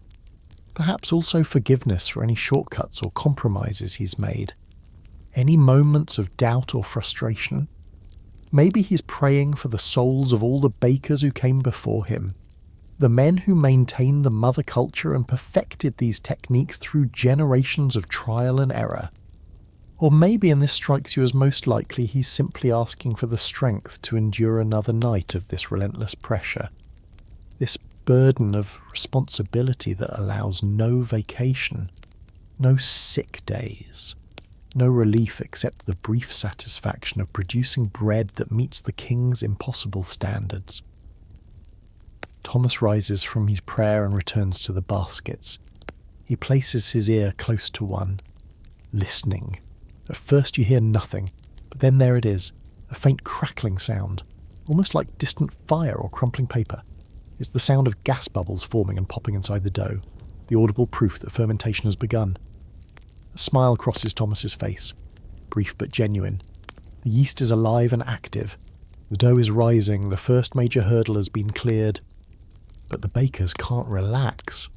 William continues tending the oven fires, keeping the temperature absolutely stable. The preparers clean and organise tools for the next phases of work. The senior apprentices position themselves near the rising baskets, ready to monitor progress and report any irregularities to Thomas. Peter shows you another superstition during rising time. No one is permitted to argue, curse, or speak in anger. The belief is that negative emotions can somehow infect the bread, making it rise poorly or develop off flavours. Whether there's any truth to this or not, and almost certainly there isn't, the rule creates a peaceful atmosphere in the bakehouse during the waiting period. You notice that the apprentices actually seem to enjoy this quieter phase of the work. After the physical exertion of kneading, the rising period allows them to catch their breath, rest their muscles, and simply be present with the slow transformation happening under those linen cloths. Thomas sits on a wooden stool, his first moment of rest since the night began. He doesn't close his eyes or let his guard down completely, but his shoulders drop slightly, his breathing deepens. Even the most dedicated worker needs brief respites, and the rising period provides that. The water clock shows 4 o'clock in the morning. 90 minutes from now at 5:30 the bread must come out of the ovens, perfectly baked. Working backward from that deadline, the loaves need to enter the ovens at approximately 5:12. Before that, they must be shaped into their final forms, allowed a brief second rise and prepared for baking. Every minute is accounted for, every phase carefully timed. But for now, in this moment, the bakehouse rests. The dough rises in its wool-lined baskets. The ovens crackle and glow. The covered mirror hangs off the eastern wall, holding whatever power the bakers believe it holds. And somewhere in those 6 portions of fermenting dough, billions of yeast cells work their invisible magic, transforming flour and water into something that will soon feed a king and justify the existence of this entire midnight operation. Do you remember the saint's candle flickering in the corner? Its flame dances in air currents you can't feel, casting shadows that make the bakehouse seem alive with presence beyond the visible bakers. Whether those presences are real or imagined hardly matters. In this place, at this hour, belief and reality merge into something that's simply true enough. You keep vigil beside Thomas as he watches the rising baskets with the intensity of a mother watching over a feverish child. 70 minutes have passed since the dough was nestled into the wool-lined bannertones, and the moment of truth is approaching. The linen cloths covering the baskets have begun to dome upward slightly, pushed by the expanding dough beneath, a visible sign that fermentation is proceeding as it should. Thomas stands and approaches the first basket. He lifts the linen cloth with the care of someone unveiling a precious artifact, and you lean in to see what's happened during the waiting period. The dough has nearly doubled in size, its surface now smooth and taut like a balloon filled just short of bursting. Small bubbles are visible beneath the skin, evidence of the carbon dioxide trapped within the gluten network. But the rising isn't finished yet. Thomas makes a decision that surprises you. He covers the basket again and steps back. "Not ready," he whispers to Peter, who nods in understanding. You're confused. The dough has clearly risen significantly, and time is running short. Why wait longer? Peter explains in hushed tones that Thomas is looking for a specific quality he calls the breath. The dough must not just rise, it must rise to the exact point where it's inflated to maximum volume without becoming unstable. Too little rise and the bread will be dense. Too much and the gluten structure will overextend, causing the dough to collapse during baking. Determining this perfect moment requires experience that can't be taught from books. Thomas has observed thousands of rises over his career, and his eyes can detect subtle differences that apprentices miss entirely. The surface sheen must look a particular way. The dome shape must curve at a specific angle. Even the smell changes slightly when dough reaches optimal rise, a more pronounced yeasty aroma, with hints of alcohol from the fermentation byproducts. 10 more minutes pass. The bakehouse remains in that peculiar state of quiet tension, everyone aware that the most critical phase is approaching. William has stoked the oven fires to maximum heat. The baking chamber must be scorching hot when the loaves enter, hot enough that the outside begins to set immediately while the inside continues to expand. Thomas checks the baskets again. This time, when he lifts the linen cloth, his expression changes. A slight nod, barely perceptible. "Now," he says quietly, and the bakehouse explodes into controlled action. The senior apprentices move to the baskets and begin the delicate process of turning out the risen dough. This moment is perilous. Handle the dough too roughly, and you'll deflate all that carefully captured gas. Too gently, and you won't extract it from the basket at all. Peter inverts his basket over a wooden peel, a long-handled paddle used for moving bread into ovens, and taps the bottom firmly. The dough releases with a soft sound and lands perfectly centered on the peel, maintaining its round shape. Robert performs the same operation with his basket, and Thomas handles the third portion himself.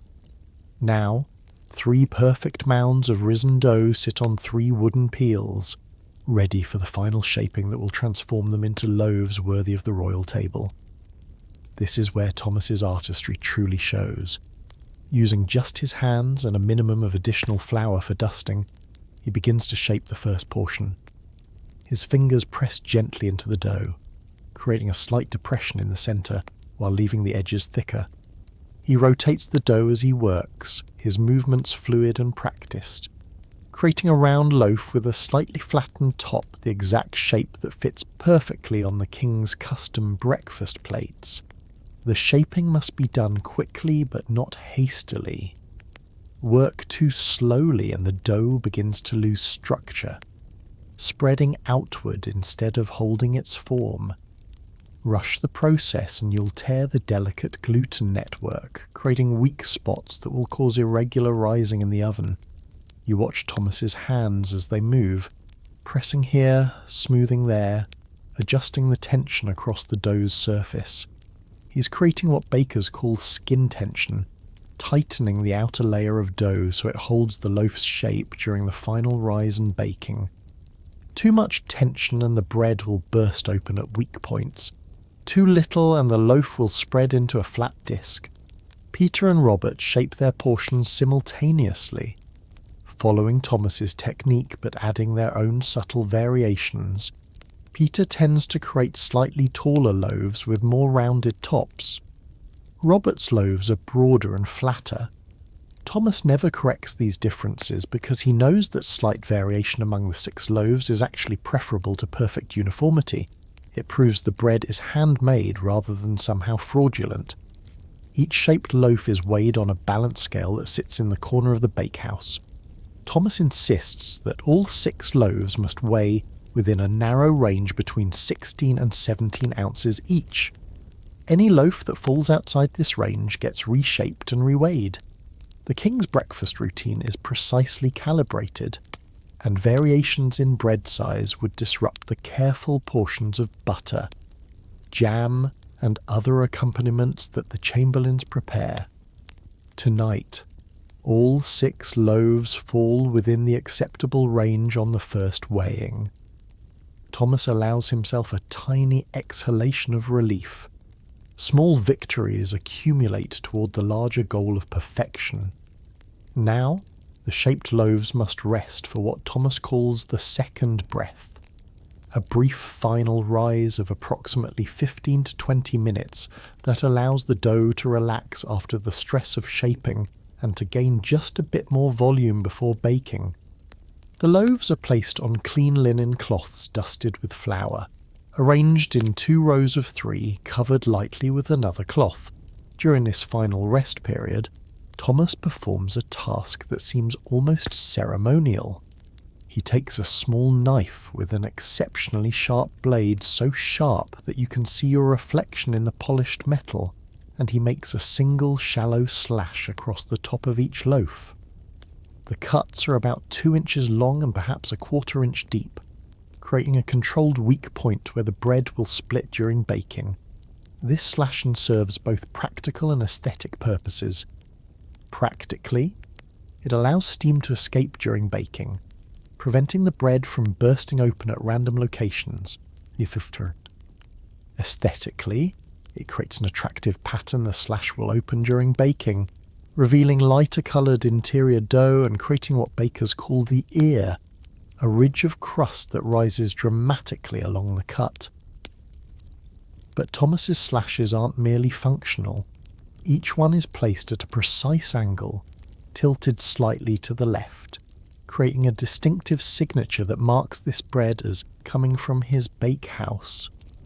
Other royal kitchens slash their bread differently. Some make cross patterns, others create multiple parallel cuts. Thomas's single-angled slash is his mark, his baker's signature that the king would recognise even without being told. Historians still argue about whether these slashing patterns evolved purely for practical reasons, or whether they also served as marks of pride and identification in an era when literacy was limited and visual symbols carried great weight. Watching Thomas work his blade with such precision and care, you suspect it's both a functional necessity that bakers have elevated into an art form. The slashed loaves rest under their cloth, the cuts slowly beginning to open as the dough continues its final expansion. Thomas uses this brief interval to prepare the oven for receiving the bread. He tests the temperature using the most medieval of methods. He tosses a small handful of flour onto the oven floor and watches how quickly it browns. Too slow and the oven isn't hot enough, the bread will bake unevenly, with pale crust and gummy interior. Too fast and the oven is too hot, the outside will char before the inside cooks through. Thomas is looking for that Goldilocks moment when the flour browns in approximately 3 seconds, turning from white to golden tan without blackening. William has done excellent work maintaining the fire. The oven temperature is perfect. Thomas nods his approval, and the young fire tender's face flushes with pride. Maintaining consistent heat for hours is demanding, unglamorous work, and recognition from the head baker means everything. The water clock shows 5:05 in the morning. In exactly 7 minutes, the loaves will enter the oven. From there, they'll bake for 18 to 20 minutes. Thomas will determine the exact moment to remove them by observing crust colour and listening to the sound they make when tapped. Then a 15-minute cooling period, a quick quality check, and finally delivery to the king's chamber at 5:45. Every element is converging toward that deadline, and the tension in the bakehouse reaches its peak. This is the moment when everything can still go catastrophically wrong. Loaves can stick to the peel and tear when transferred to the oven. Crusts can burn, interiors can remain raw, timing can falter. Thomas positions himself at the first oven with a wooden peel holding 2 loaves. Peter and Robert stand ready with the remaining 4 loaves distributed between them. The oven doors hang open, revealing the fierce orange glow within, heat radiating outward in waves that make the air shimmer.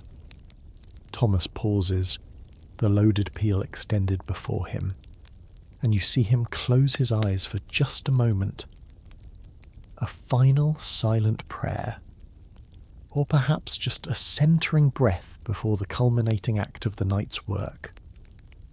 Then his eyes open, his jaw sets with determination, and he slides the peel into the oven with a smooth, practiced motion that deposits the loaves exactly where he wants them on the baking floor.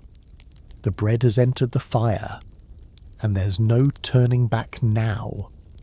You feel the blast of heat as Thomas opens the massive iron oven door fully, revealing the cavernous baking chamber where temperatures have been climbing steadily for the past 6 hours.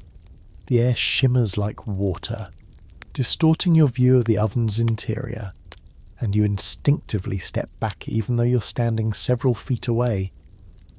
William has done his job masterfully.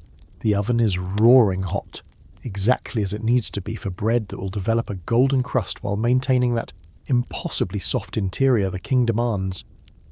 But managing this heat is far more complex than simply building a large fire and waiting. Medieval ovens are brutally inefficient by modern standards, losing heat through gaps in the stonework, through the iron door, through the chimney that vents smoke.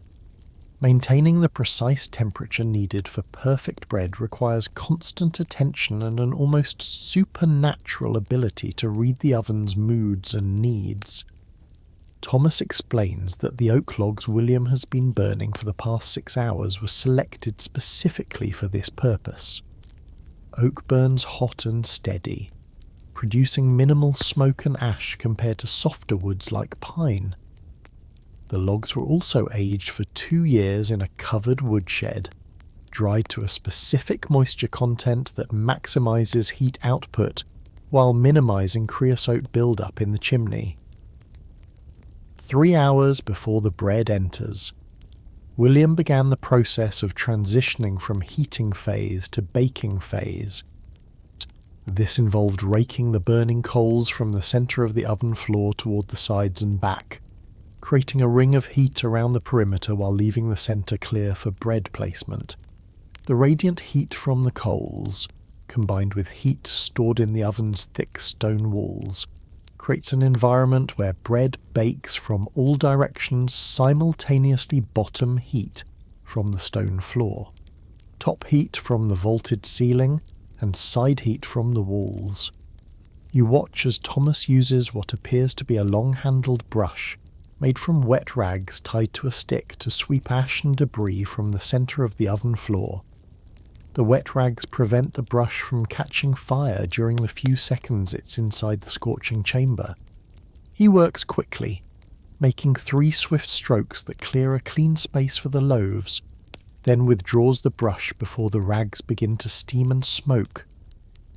Now comes the moment that separates master bakers from mere competent ones, the actual transfer of shaped dough from wooden peel to oven floor without disaster.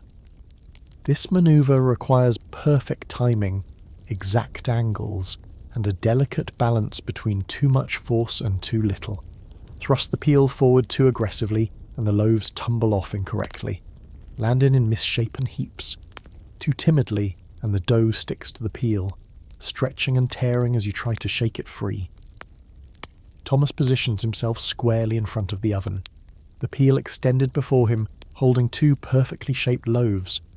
He takes a breath. You can see his chest rise and fall, and then in one smooth motion he slides the peel deep into the oven, angles it slightly downward, and gives a quick backward jerk that leaves the loaves sitting exactly where he intended on the hot stone floor. The transformation begins immediately. The intense heat causes the moisture in the dough's surface to flash into steam, and you can actually hear a soft hissing sound as the loaves begin to bake. The slashes Thomas cut into the top start to open, the interior dough pushing upward and outward, creating those distinctive ears that mark well-made bread. Peter steps forward with his peel holding 2 more loaves, and he executes the same maneuver with slightly less grace than Thomas, but still competently. Robert follows with the final 2 loaves, and now all 6 portions of the king's bread sit in the inferno. their fate entirely dependent on the oven's consistent heat and Thomas's ability to judge the perfect moment for removal. Thomas slams the heavy iron door shut, sealing the loaves inside.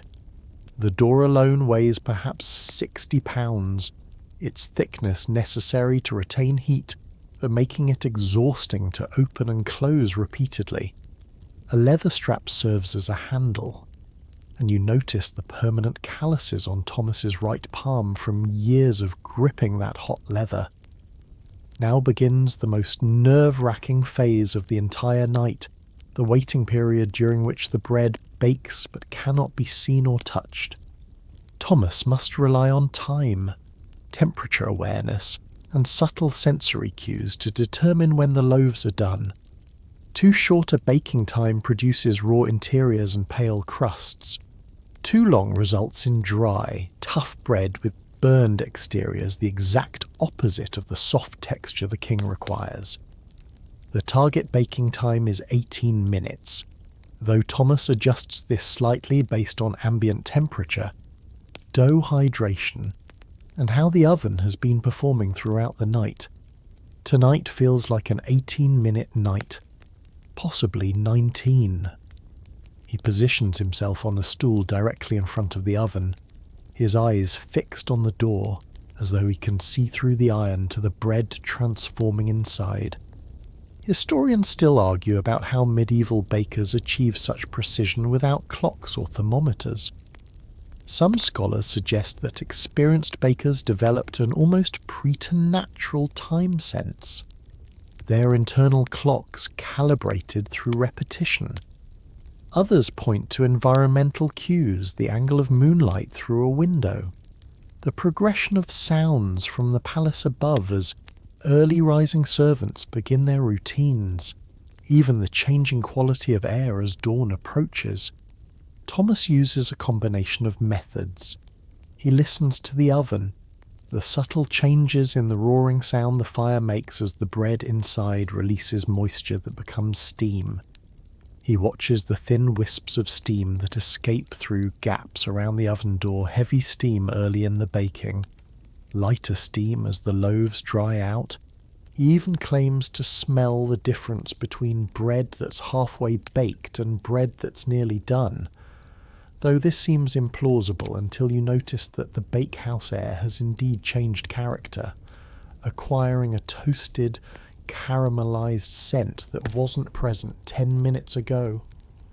Peter positions himself near the water clock, serving as Thomas's timekeeper. He'll announce when 15 minutes have elapsed, giving Thomas a warning that the critical judgment window is approaching. But ultimately, the decision to open that oven door and retrieve the bread belongs to Thomas alone. You notice that every person in the bakehouse has stopped their other activities and focused entirely on the oven. William stands with his fire poker at rest. Geoffrey and John have set down their cleaning implements.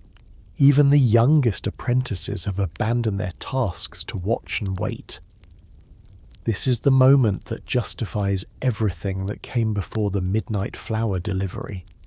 The 40 minutes of kneading, the careful rising periods, the ritualistic shaping. If the bread fails now, all of that effort becomes meaningless. The minutes crawl past with agonizing slowness at the 12-minute mark.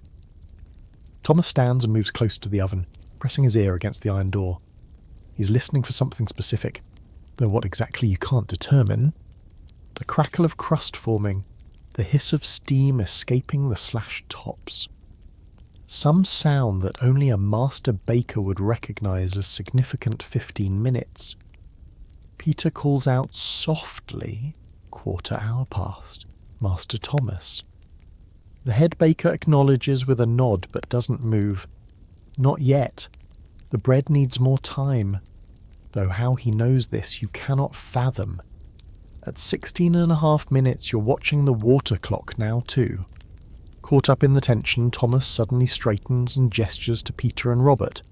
The apprentices grab long-handled peels and position themselves at Thomas's shoulders. The head baker grips the leather strap on the oven door, braces himself, and pulls. The door swings open and a wave of heat and aroma crashes over you. The smell is intoxicating toasted grain, caramelized sugars, that indefinable scent of bread that's been transformed by fire from raw dough into something entirely different. And there, sitting on the stone floor in 2 neat rows, are 6 golden brown loaves, their slashed tops opened into beautiful ears, their surfaces shining as though glazed. But Thomas doesn't smile or celebrate. He's making rapid calculations, reading the loaves with the intensity of a scholar reading ancient texts. The colour is good, but perhaps could be slightly darker. The ears have opened nicely, but not excessively. The size appears correct. The loaves haven't spread too much or puffed too high.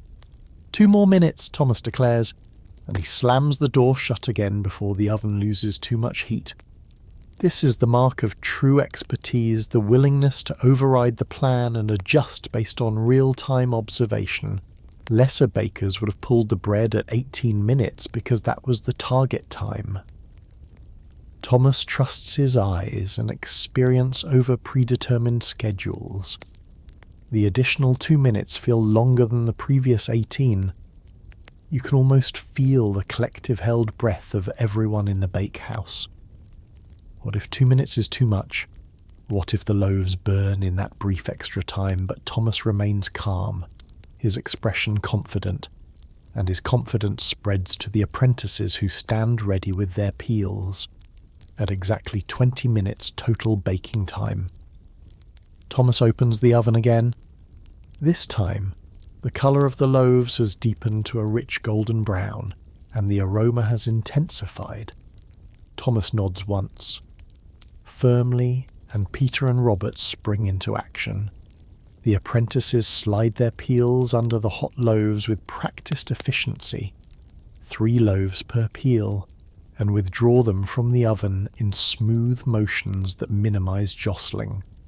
The bread emerges into the cooler bakehouse air, and you can hear the crust crackling, literally crackling as they adjust to the temperature change. The loaves are placed on a wooden rack positioned away from the ovens, where they'll cool for exactly 15 minutes before delivery to the king's chamber. This cooling period is crucial. Bread that's too hot will continue cooking internally and might become dry.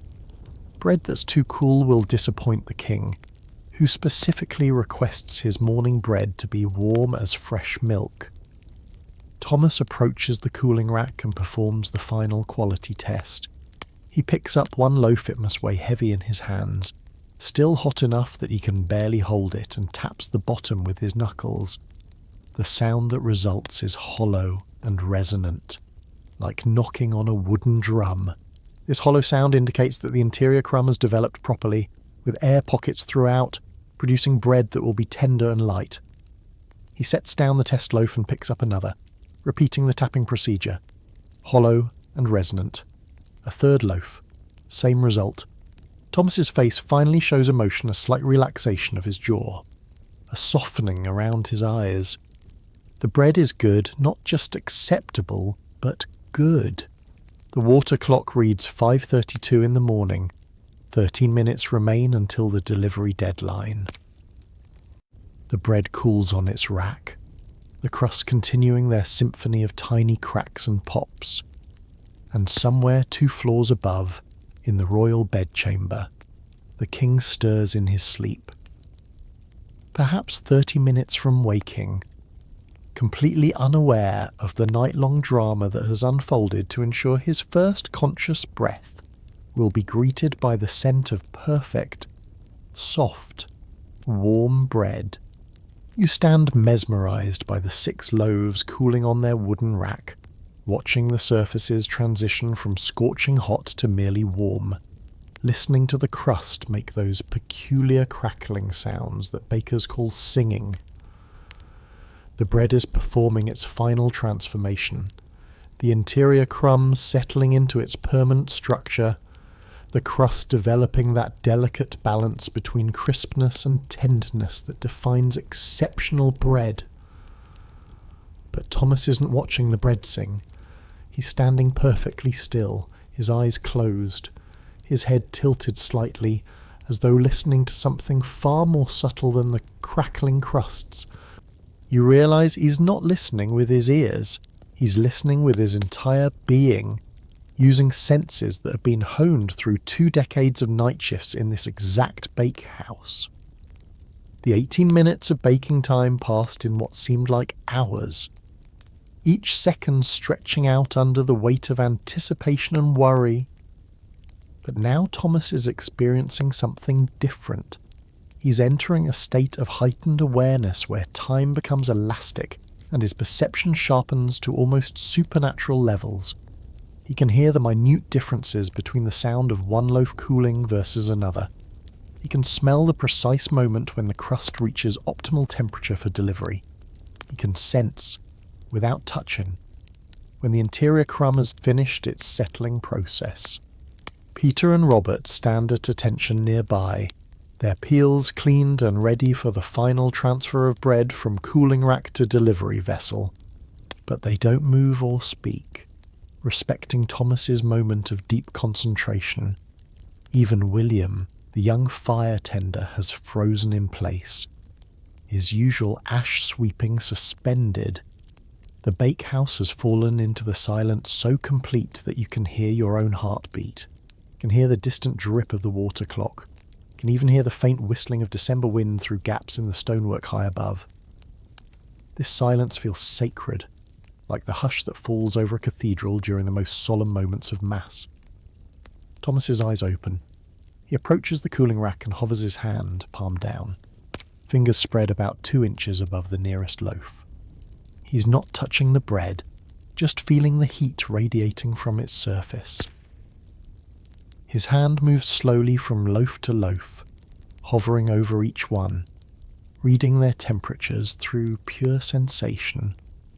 Modern food science would explain this as simple thermal radiation detection. The human hand can sense infrared heat quite accurately at close range.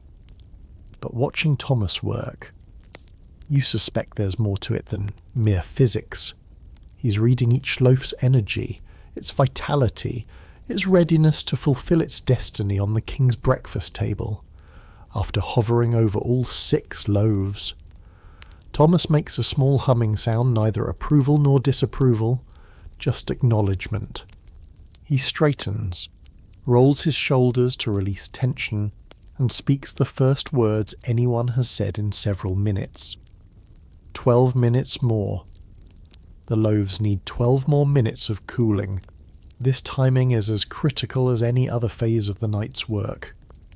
Deliver them too hot and the interior will still be steaming, the crumb gummy and unstable, the crust softening from trapped moisture.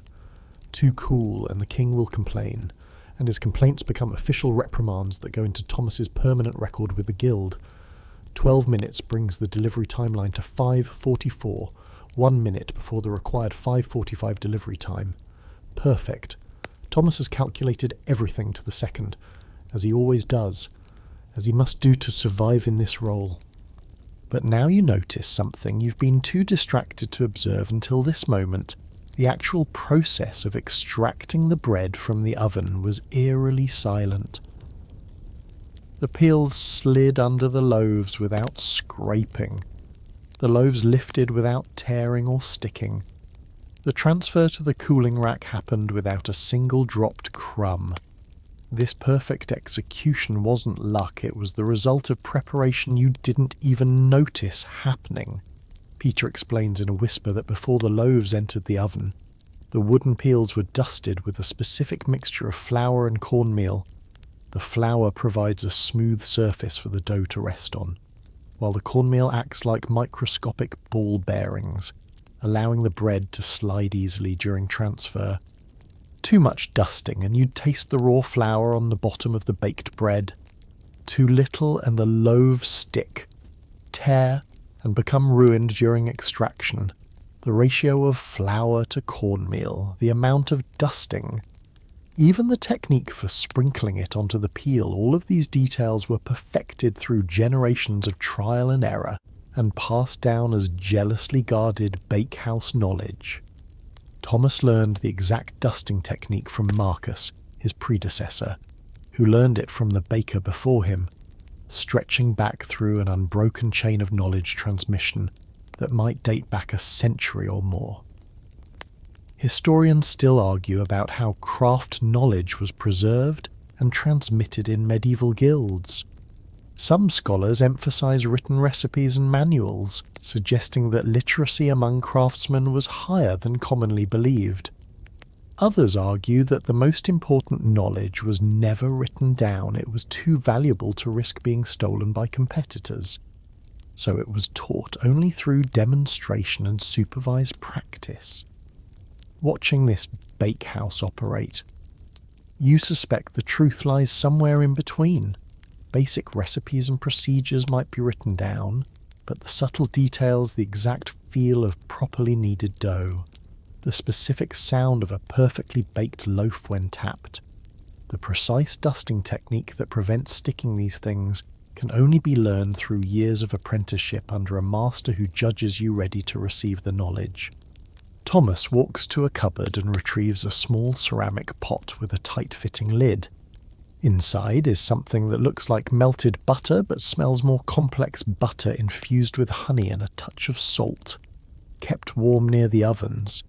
This glaze will be brushed onto the cooling loaves in exactly 6 minutes. At the moment when the crust has cooled enough that the glaze won't simply melt and run off, but is still warm enough that the butter penetrates slightly into the bread's surface. The honey butter glaze serves multiple purposes. It adds flavour complexity to the otherwise simple bread. It creates a subtle sheen that makes the loaves visually appealing. Most importantly, it softens the crust just enough that the king with his sensitive throat and fear of choking can eat the entire loaf, including the crust, without anxiety. Regular palace bread, the kind served to nobles and servants, isn't glazed. The crust stays crisp and chewy, which most people prefer. But the king's bread must be special, must be softer, must accommodate his medical condition, real or imagined. The honey butter glaze is part of what makes his bread unique, recognizable, and reassuringly consistent every single morning. You watch as Thomas uses a brush made from bundled wheat stalks, the same kind of brush you saw earlier to apply the glaze to the first loaf. His strokes are quick and light, barely touching the crust, laying down a thin, even coat that glistens in the candlelight. Too heavy-handed and the bread becomes soggy and greasy. Too light and the glaze doesn't adhere properly or provide the desired softening effect. He moves from loaf to loaf, his brush dancing across golden surfaces, leaving trails of butter gold sheen in its wake. The aroma in the bakehouse transforms yet again now. The toasted grain scent mingles with sweet honey and rich butter, creating an olfactory symphony that makes your mouth water involuntarily. Geoffrey, one of the preparers, has been quietly arranging the delivery vessel, a wide, shallow basket lined with white silk cloth and designed specifically for transporting the king's morning bread. The silk prevents any texture marks that rougher fabric might leave on the soft crusts. The basket's shallow design ensures the loaves won't stack on top of each other and get compressed during the walk from bakehouse to royal chamber. Thomas inspects the basket, running his fingers along the silk lining to check for any debris or wrinkles. He finds a tiny thread out of place and removes it with the same meticulous care a surgeon might use to remove a suture. Nothing, absolutely nothing, can be imperfect when it comes to the king's bread. The glazed loaves continue cooling, their crusts now showing that attractive sheen, their aromas filling the bakehouse with almost unbearable deliciousness. You find yourself desperately wanting to taste this bread, to experience what the king experiences every morning. But you know that's impossible. This bread exists for one person only, and even the crumbs are accounted for. Actually, that's not quite true. Thomas explains that any bread that doesn't meet his quality standards, loaves that are slightly misshapen, over-browned, or otherwise imperfect but still perfectly edible goes to the senior palace servants as a special privilege. The chamberlains, the king's personal attendants, the chief steward, these high-ranking servants sometimes receive royal bakehouse bread as mark of favour. But tonight, all 6 loaves are perfect. Not one will be diverted to servants. All 6 will make the journey upstairs, and the king will select 3 for his breakfast, while the other 3 are saved for his afternoon tea, or given to visiting dignitaries as gifts that carry enormous symbolic weight. The water clock reads 5:41. 4 minutes until delivery time. Thomas signals to Peter tonight's designated bread-bearer, the person who will actually carry the basket upstairs and place it in the king's chamber. Peter has been chosen because he's the most senior apprentice, and because last week he successfully completed the task without incident, earning him another opportunity. Peter's hands are scrubbed clean to the harsh lye soap. His apron is spotless. His hair is tied back and covered with a clean cloth cap. He'll walk through the palace corridors in silence, avoiding eye contact with any guards or servants he encounters, focusing entirely on the precious cargo in his basket. The consequences of dropping the bread or stumbling on the stairs don't bear thinking about. It's never happened during Thomas's tenure. But the previous head baker supposedly witnessed an apprentice trip and tumble, sending the king's bread cascading down a stone staircase. That apprentice was dismissed immediately and reportedly never worked as a baker again. Thomas carefully lifts each glazed loaf and places it in the silk-lined basket, arranging them in 2 rows of 3 with equal spacing between each one. The loaves nestle into the soft fabric like precious jewels being arranged in a display case. 5:43, 2 minutes remaining. Peter positions himself beside the basket, his breathing steady, his expression focused. Thomas places a lightweight silk covering over the bread, not a heavy cloth that would trap moisture and soften the crusts too much, but a gossamer thin covering that protects from dust while allowing air circulation. 5:44. 1 minute. Thomas and Peter lock eyes, a moment of wordless communication passing between them. The apprentice understands the responsibility he carries. The master trusts him to fulfill it. Nothing more needs to be said. 5:45 exactly. Peter lifts the basket with both hands, cradling it against his midsection for stability and security. He turns toward the bakehouse door, and Geoffrey rushes ahead to open it quietly. The last thing you see before Peter disappears into the pre-dawn darkness is the gentle steam still rising from the bread. Wisps of vapour that catch the candlelight and seem to glow with an inner fire. And then he's gone, climbing the servants' stairs toward the royal chamber, carrying the culmination of an entire night's work in a basket that weighs perhaps 6 pounds, but bears the weight of kingdom, tradition, and the fragile trust between a king and the bakers who feed him. You watch Peter disappear through the doorway, the basket cradled in his arms, and then the bakehouse falls into an entirely different kind of silence, the hollow, exhausted quiet that follows intense effort. Thomas slumps onto his wooden stool, his shoulders sagging, his face suddenly showing the deep fatigue that he's been holding at bay through sheer willpower for the past 3.5 hours. But the night's work isn't finished yet, even with the bread delivered. Thomas cannot rest until he absolutely knows, that the loaves have met the king's standards. This final verification process is perhaps the most nerve-wracking part of the entire operation, because it's the one phase completely outside Thomas's control. The loaves are now in Peter's hands, then in the chamberlain's hands, and finally in the king's hands. Any one of these transfers could result in disaster. Peter could stumble. The chamberlain could drop a loaf while arranging the breakfast tray. The king could find fault with texture, temperature, or flavour for reasons that have nothing to do with the bread's actual quality. Thomas pulls out the bakehouse log, the same leather-bound book you saw earlier, and makes tonight's entry. His handwriting is cramped and careful, each letter formed with the deliberate precision of someone for whom writing is not a natural activity. You read over his shoulder, Sraui. December 8th, year of our Lord 1349. 6 loaves produced. Flour from Miller Oswald. Quality excellent. Water temperature optimal. Kneading 40 minutes. First rise 92 minutes. Shaping satisfactory. Second rise 18 minutes. Baking 20 minutes. Honey butter glaze applied. Delivered by Peter at 5:45. Awaiting confirmation. That last phrase, awaiting confirmation, carries enormous weight. Until a servant returns from the royal chamber with word that the bread has been accepted without complaint, Thomas exists in a state of suspended anxiety. Robert, the other senior apprentice, begins the clean-up process. The wooden peels must be scraped clean of any stuck dough or cornmeal. The kneading surfaces need to be wiped down with damp cloths. The mixing bowls require thorough washing. The wool-lined rising baskets must be shaken out and aired. This clean-up work is methodical and necessary, but it also serves as a distraction during the waiting period.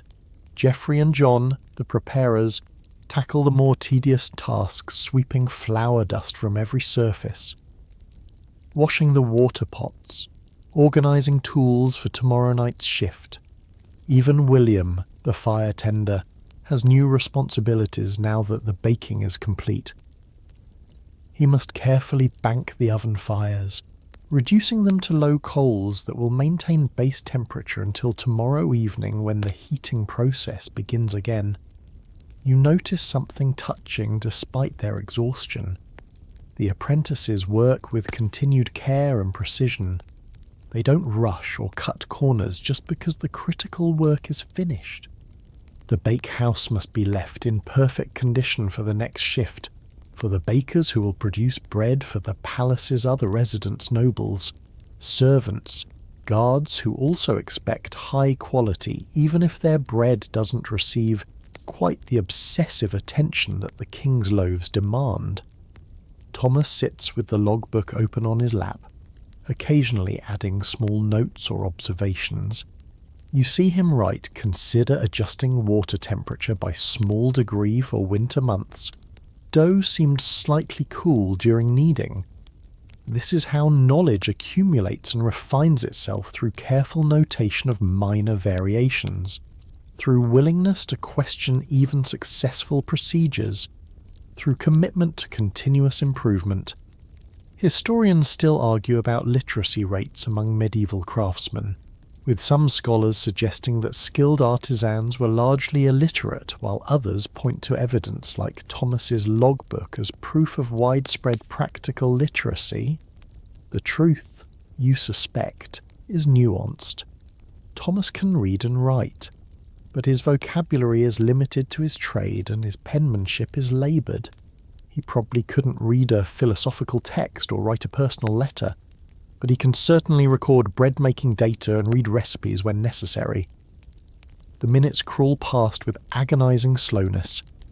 5:55, 6 o'clock, 6:05. Still no word from upstairs. Thomas's jaw tightens with each passing minute. No news could mean everything is fine, the king is sleeping later than usual, or the chamberlain is busy with other morning duties. But it could also mean something has gone wrong and the servant who would normally deliver confirmations instead dealing with the crisis. At 6:12 in the morning, you hear footsteps on the stone stairs outside the bakehouse door. Everyone freezes.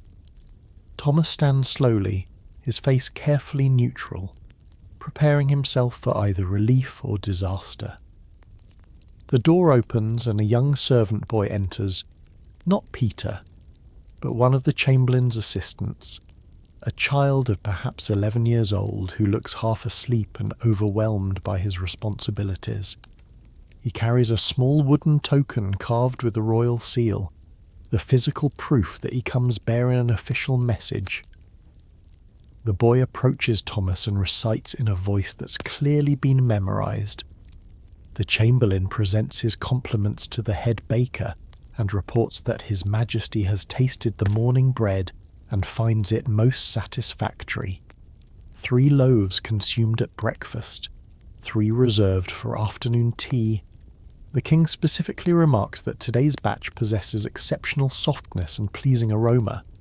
The Chamberlain conveys the king's gratitude for your continued excellent service. Thomas accepts the wooden token. It will be recorded in the log as proof that tonight's bread was approved, and nods gravely to the boy. Thank you. Please convey my humble appreciation to the Chamberlain and assure him that the bakehouse will maintain these standards. The boy bows awkwardly and scurries away, clearly eager to return to whatever other duties await him. The moment the door closes behind him, the tension in the bakehouse evaporates like steam from hot bread. Thomas doesn't smile or celebrate, but his shoulders drop several inches and his breathing deepens. Exceptional softness, he repeats quietly, almost to himself. Pleasing aroma. These are not routine compliments. The king usually sends word that the bread is acceptable or satisfactory. The use of words like exceptional and pleasing indicates genuine appreciation, perhaps even delight. Robert and Geoffrey exchange quick grins. William allows himself a small fist pump of triumph. Even the usually stoic Peter, who has returned from his delivery mission, permits himself a moment of visible pride. Thomas opens the logbook and adds a final entry. Confirmation received at 6:12. King's verdict, exceptional softness. Pleasing aroma. 3 loaves consumed at breakfast. Gratitude conveyed. Success. He underlines the word success twice, a rare display of emphasis in his usually minimal record-keeping. But now comes a ritual you hadn't anticipated. Thomas walks to the cooling rack where the bread sat earlier, and he carefully collects every single crumb that fell during the transfer to the delivery basket. These crumbs, perhaps a tablespoon's worth in total, are gathered into a small cloth pouch. Peter explains that these crumbs, blessed by their connection to the king's bread, are considered to have special properties. Some bakers keep them as good luck charms.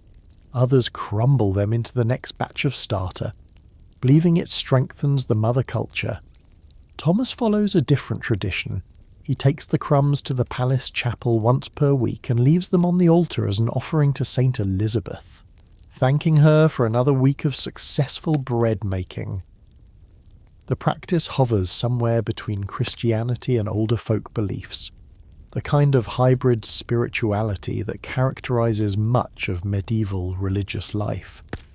The Church officially disapproves of attributing magical properties to breadcrumbs, but individual priests often look the other way, recognizing that such practices provide comfort and meaning to working people. Thomas tucks the pouch of crumbs into his apron pocket and returns to his stool.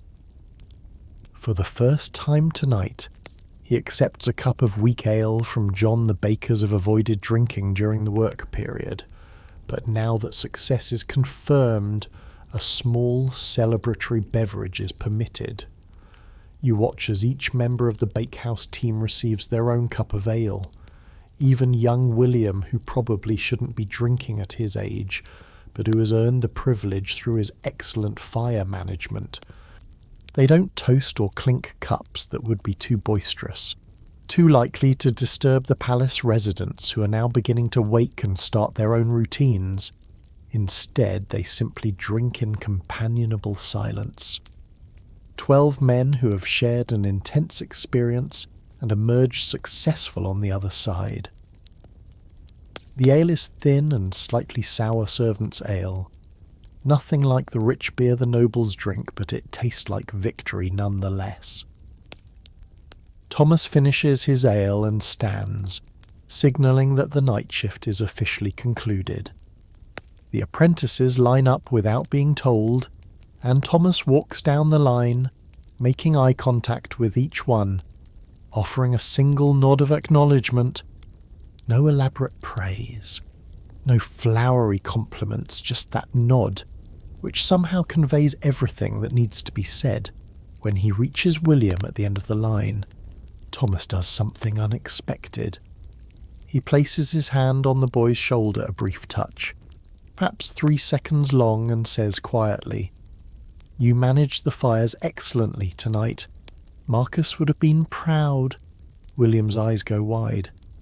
Marcus was Thomas's mentor, a legendary baker whose standards were impossibly high and whose approval was rare as gold. To be compared favourably to Marcus is perhaps the highest compliment Thomas can offer, and the boy seems to understand the weight of it. The apprentices begin to disperse, some heading to their sleeping quarters in the palace servants' wing, others departing for homes in the town beyond the palace walls. Peter lingers for a moment, approaching Thomas with a question that's clearly been on his mind. "Master Thomas," he says hesitantly, "do you think, that is, would you consider, might I be ready to begin training as head baker in another household?" It's a delicate question. Peter is asking if Thomas thinks he's learned enough to leave this bakehouse and start building his own career. Such departures are normal apprentices train under masters and then move on to establish their own reputations. But there's always the risk that asking too early will offend the master or reveal presumption. Thomas considers the question seriously, his face thoughtful. "Finally," he responds, "you have learned the technical skills well. Peter, your bread is consistently good, your timing is reliable, your hands are skilled, but there is more to being a head baker than technique." He pauses, and Peter waits, sensing that more is coming. A head baker must carry the weight of absolute responsibility without breaking, must face the possibility of failure every single night and continue working anyway, must make decisions in moments of crisis when there is no time to consult manuals or ask advice. You will know you are ready when a night like tonight, which for me was stressful but manageable, would for you be merely another night's work. When the pressure no longer feels like pressure but simply like the natural state of your profession. Peter nods slowly, absorbing this wisdom. "How long, master?" "How long until I reach that point?" Thomas allows himself a small smile. "Marcus told me the same thing I now tell you. You will know when you know. It might be 1 more year, or 5, or 10, but when the moment comes, you will feel it with absolute certainty, and then you will be ready." It's an unsatisfying answer in some ways, no timeline, no concrete benchmarks, but it's also profoundly true. Mastery isn't achieved by checking off a list of competencies. It's a transformation that happens gradually, almost imperceptibly, until one day you realize you've become something you weren't before. Peter thanks Thomas and departs, leaving the head baker alone in the now quiet bakehouse. The fires have been banked, the tools are clean and organised. The logbook is updated and returned to its shelf. Dawn light is beginning to filter through the high windows, turning the darkness to grey. Thomas performs one final task before leaving.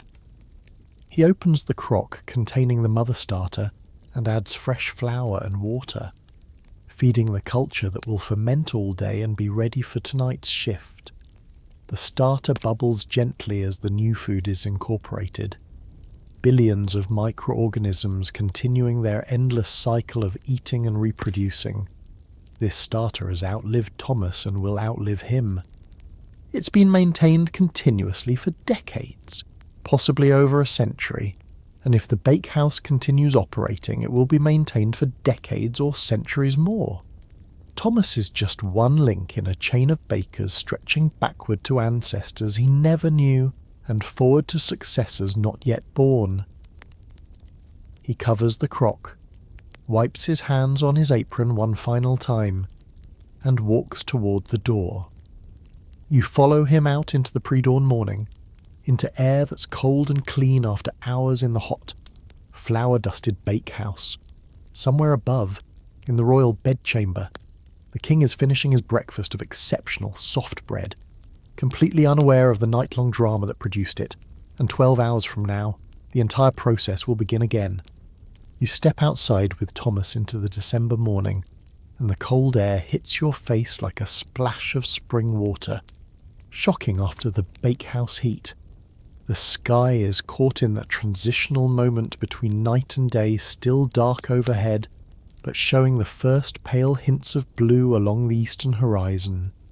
Stars are visible but fading, and somewhere in the distance a rooster crows, announcing dawn to anyone still asleep. Thomas doesn't head immediately to his quarters. Instead, he walks to a small stone bench positioned against the palace's outer wall, a spot where the earliest rays of sun will reach in about 20 minutes. He sits with a heavy sigh, and you realise this is his ritual, a brief meditation between the end of one night shift and the beginning of whatever rest he can manage before evening arrives and the cycle begins again. You sit beside him, and for several minutes neither of you speaks.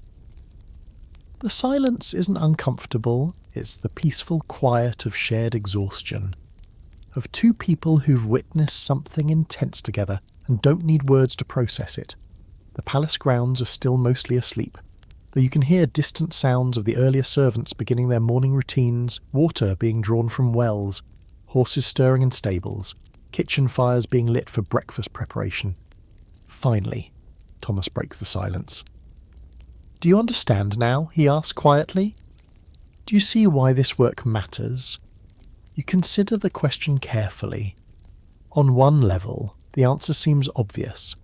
Of course the work matters because it feeds the king, and keeping the king fed and healthy is essential for the kingdom's stability.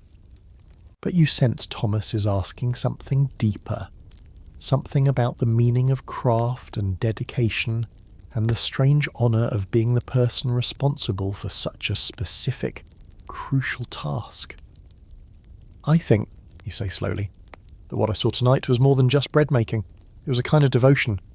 Every single person in that bakehouse was giving their absolute best effort to something that most people would consider mundane. Flour, water, yeast simple ingredients transformed into something that carries enormous symbolic weight." Thomas nods, pleased that you've grasped at least part of it. "The king could eat anything," he continues. "He could have meat pies for breakfast, or sweet pastries, or exotic fruits imported from distant lands. But he chooses bread, simple bread, and that choice makes our work sacred in a way that goes beyond mere cooking." He pauses, watching the sky lighten incrementally. "When I was a young apprentice, I used to resent the pressure. I would lie awake during the day, unable to sleep, worrying about that night's bread. I would have nightmares about loaves that wouldn't rise, or ovens that wouldn't heat properly, or the king choking despite all our precautions. The fear was consuming. What changed, you ask? Marcus, my mentor, told me something that I didn't understand for years. He said the fear never disappears, Thomas, but eventually you learn to bake the bread anyway, and that's what courage actually means. I thought he was being philosophical, offering some kind of abstract wisdom, but he was being completely literal. Courage isn't the absence of fear, it's the ability to function despite fear, to do the work that terrifies you because the work itself is important. You absorb this, thinking about all the moments tonight when disaster seemed possible, when the starter could have been contaminated, when the dough could have failed to rise, when the loaves could have stuck to the peels or burned in the oven. Each of those moments contained the potential for catastrophic failure. Yet Thomas navigated them all with apparent calm. Every night for 29 years, Thomas continues, I have walked into that bakehouse knowing that failure is possible, and every morning I walk out having succeeded or, on rare occasions, having failed and survived the consequences. The work has taught me something about myself that no other experience could teach, that I'm capable of reliability, that I can be trusted with important responsibilities, that my hands can create something of value. He flexes those hands now, examining them in the growing light. They're scarred, calloused, permanently stained with flour in the deepest creases. They're the hands of someone who has kneaded thousands of batches of dough, shaped tens of thousands of loaves, burned himself countless times on hot ovens and scalding water. My father was a gardener, Thomas says, a good one, skilled with plants and soil, but gardening is seasonal work, intense during planting and harvest, much slower during winter. He used to tell me that he envied craftsmen who had year-round employment, steady work that didn't depend on weather or seasons. When he secured me this apprenticeship in the Royal Bakehouse, he thought he was giving me security and stability. Thomas laughs softly, though there's no bitterness in the sound. He didn't understand that he was also giving me a lifetime of pressure that would never relent, never take a holiday, never allow for sickness or exhaustion or simply wanting a night off. Every single night, the bread must be made. No exceptions, no excuses. Do you ever regret it, you ask? Thomas considers this seriously. No, he finally says, I don't regret it. The work is hard, yes. The pressure is immense. But it's also honest work that produces a tangible result I can see and touch and smell. At the end of every shift, I know whether I've succeeded or failed. There's no ambiguity, no politics, no need to interpret someone's opinion about my performance. The bread either rises or it doesn't. The king either accepts it or he doesn't. That clarity is rare in this world. The sky continues to brighten, and now you can see the palace grounds more clearly, the carefully maintained gardens, the gravel paths, the outbuildings where various craftsmen work. Somewhere in one of those buildings, a carpenter is probably just waking up to begin his day's work. In another, a blacksmith is starting his forge. Each of them faces their own challenges and pressures, carries their own burdens of craft and responsibility. Peter asked me tonight if he's ready to leave and become a head baker elsewhere. Thomas mentions, I gave him an honest answer. He has the technical skills but lacks the emotional fortitude that this role requires. That will come with time, or perhaps it won't come at all. Not everyone is suited for this level of sustained pressure. How do you know who will succeed and who won't, you ask? You watch how they handle the small failures.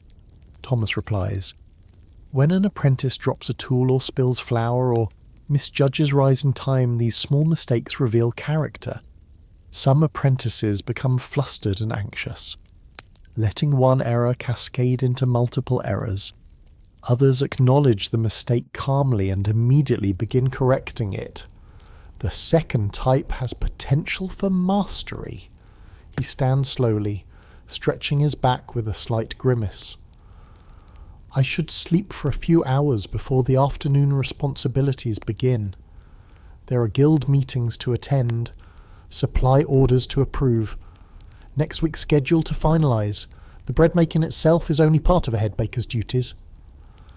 You stand as well, realising that your night of observation has come to its natural conclusion. Thomas has shared his world with you, allowed you to witness the intense focus and craftsmanship that goes into something most people take for granted. You feel privileged to have seen it, honoured that he tolerated your presence during such critical work. Before parting, Thomas offers one final observation. People often ask me if I'm proud of my work. It's a strange question because pride seems too small a word for what I feel. Pride suggests ego, a sense of personal accomplishment. What I actually feel is more like stewardship. I am the temporary guardian of knowledge and techniques that were passed to me and that I will pass forward. The bread I make tonight uses methods that bakers were using 100 years ago and will still be using 100 years from now, long after my hands have turned to dust.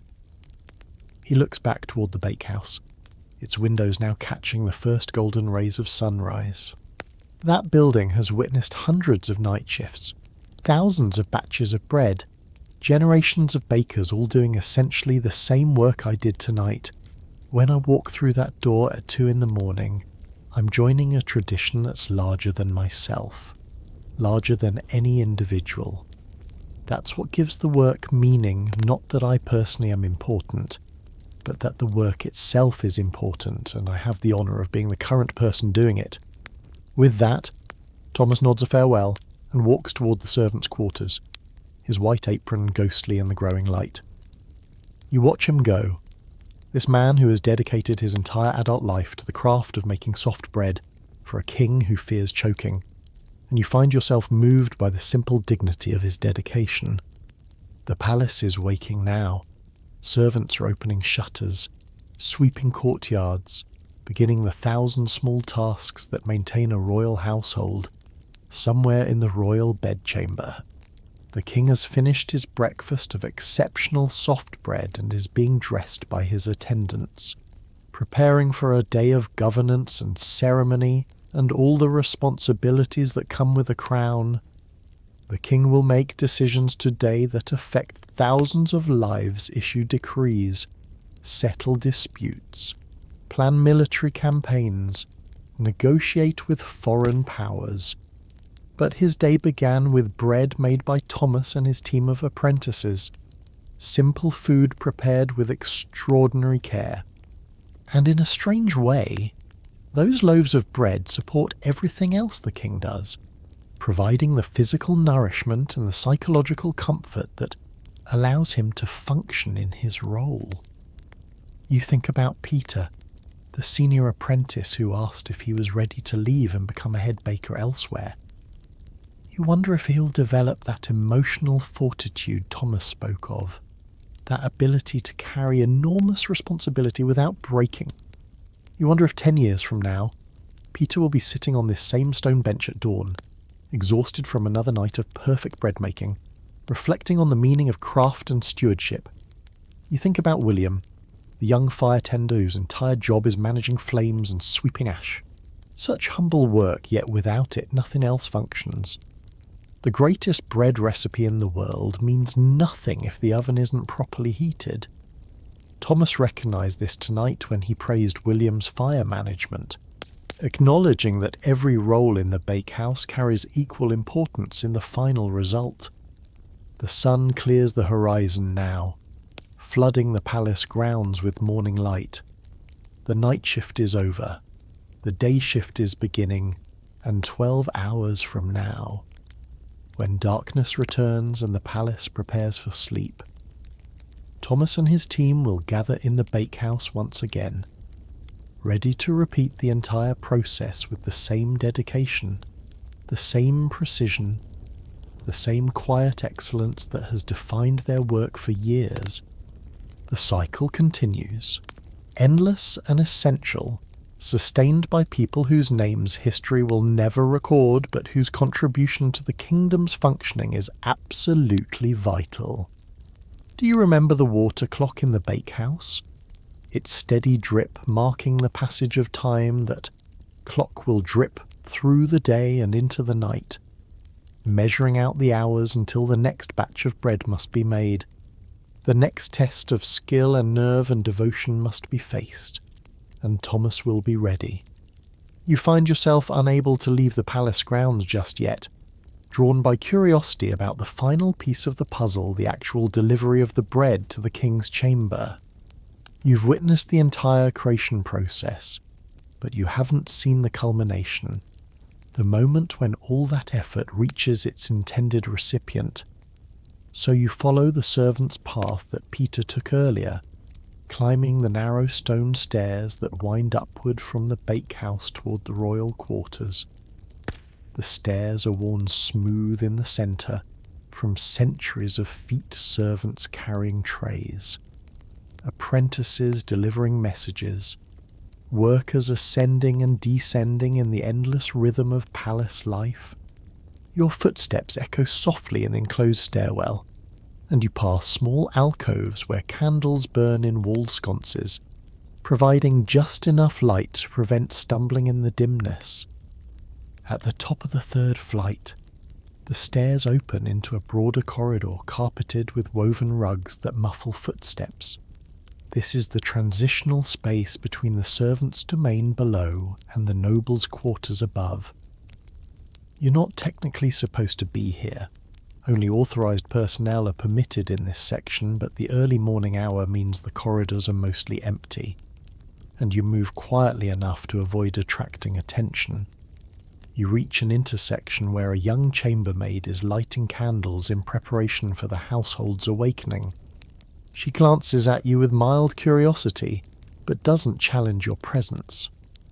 Probably assuming you're some minor functionary with legitimate business in this area, you nod respectfully and continue down the corridor that leads toward the royal apartments.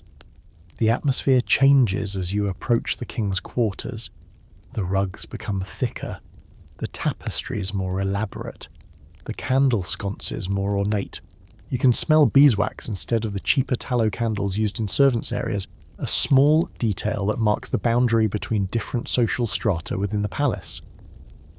2 guards stand at attention outside a heavy oak door reinforced with iron bands.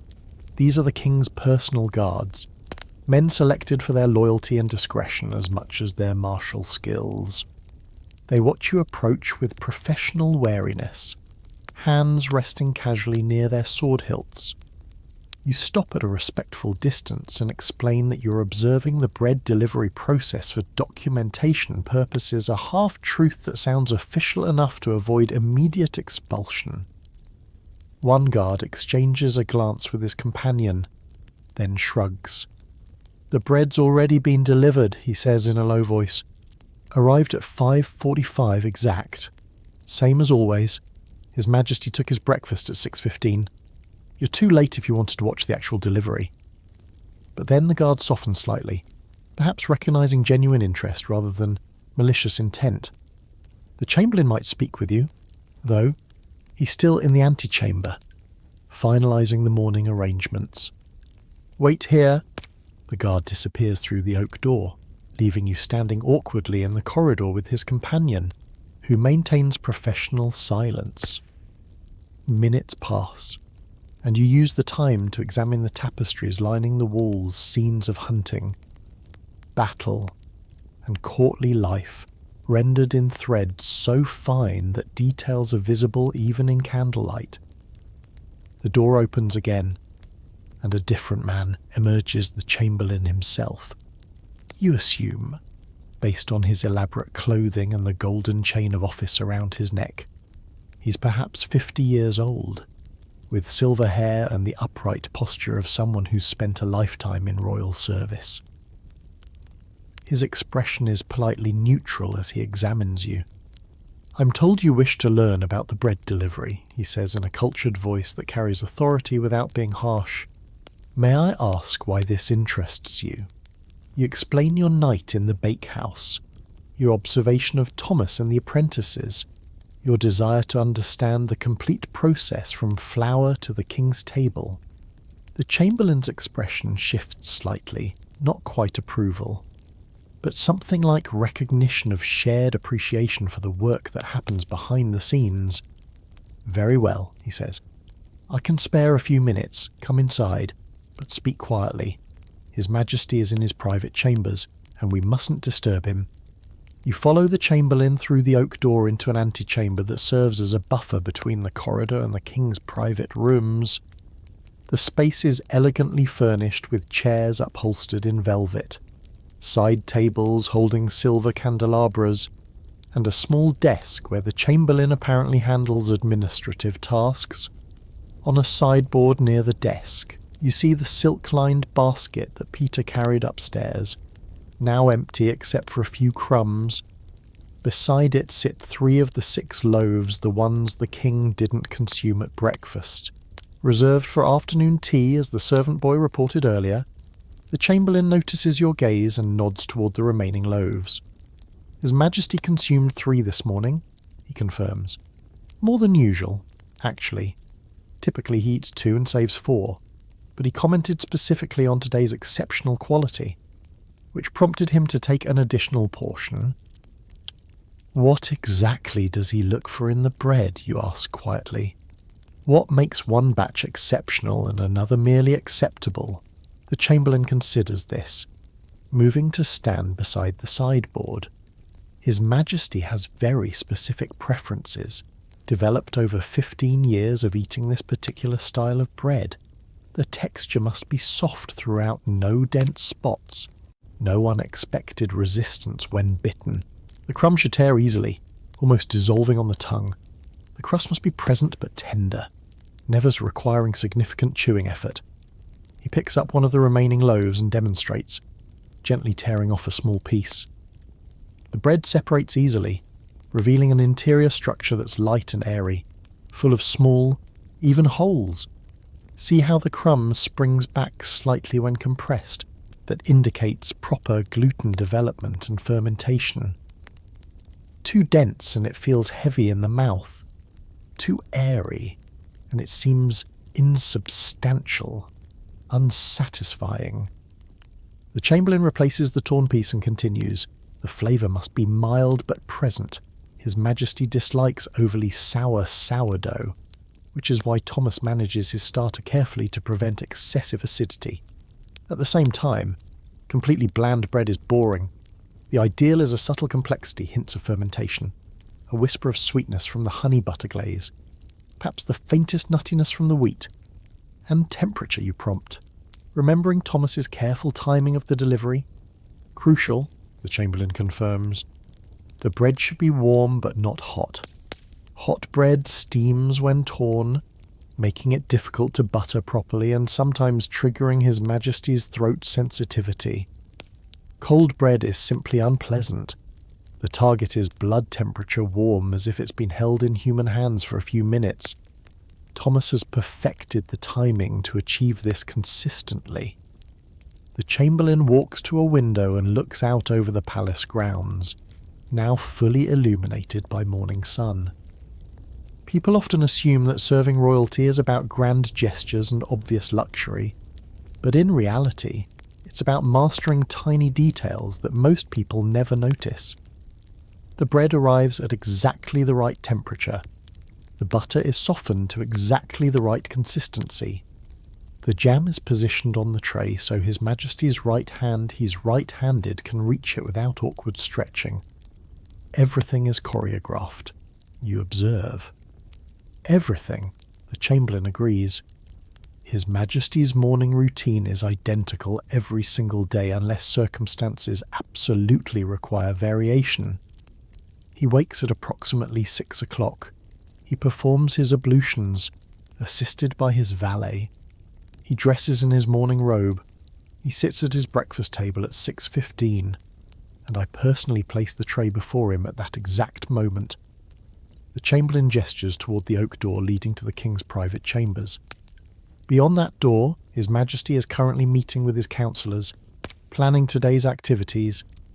But for 15 minutes this morning, his entire focus was on bread tearing it, buttering it, savouring it. Those 15 minutes are perhaps the most peaceful part of his day, the brief window before the demands of governance consume his attention. You think about this, how the King's morning bread represents not just nourishment, but also a moment of simple pleasure in a life otherwise filled with complexity and pressure. The bread that Thomas and his team worked all night to perfect serves a purpose beyond mere sustenance. It provides comfort, routine, reassurance that some things remain constant even as kingdoms shift and politics evolve. Does the king know about the effort involved, you ask? Does he understand what happens in the bakehouse every night? The Chamberlain smiles faintly. His Majesty is aware that the bread is specially prepared. He knows there's a night shift dedicated to his breakfast, but I doubt he comprehends the full scope, the 40 minutes of kneading, the careful temperature management, the religious rituals and superstitions, the absolute terror of potential failure that Thomas carries every single night. Should he know, you press? Would it matter to him? The Chamberlain turns from the window to face you directly. That's a more complicated question than it might seem. On one hand, yes, His Majesty should appreciate the dedication of the people who serve him. On the other hand, part of what makes service effective is that it appears effortless.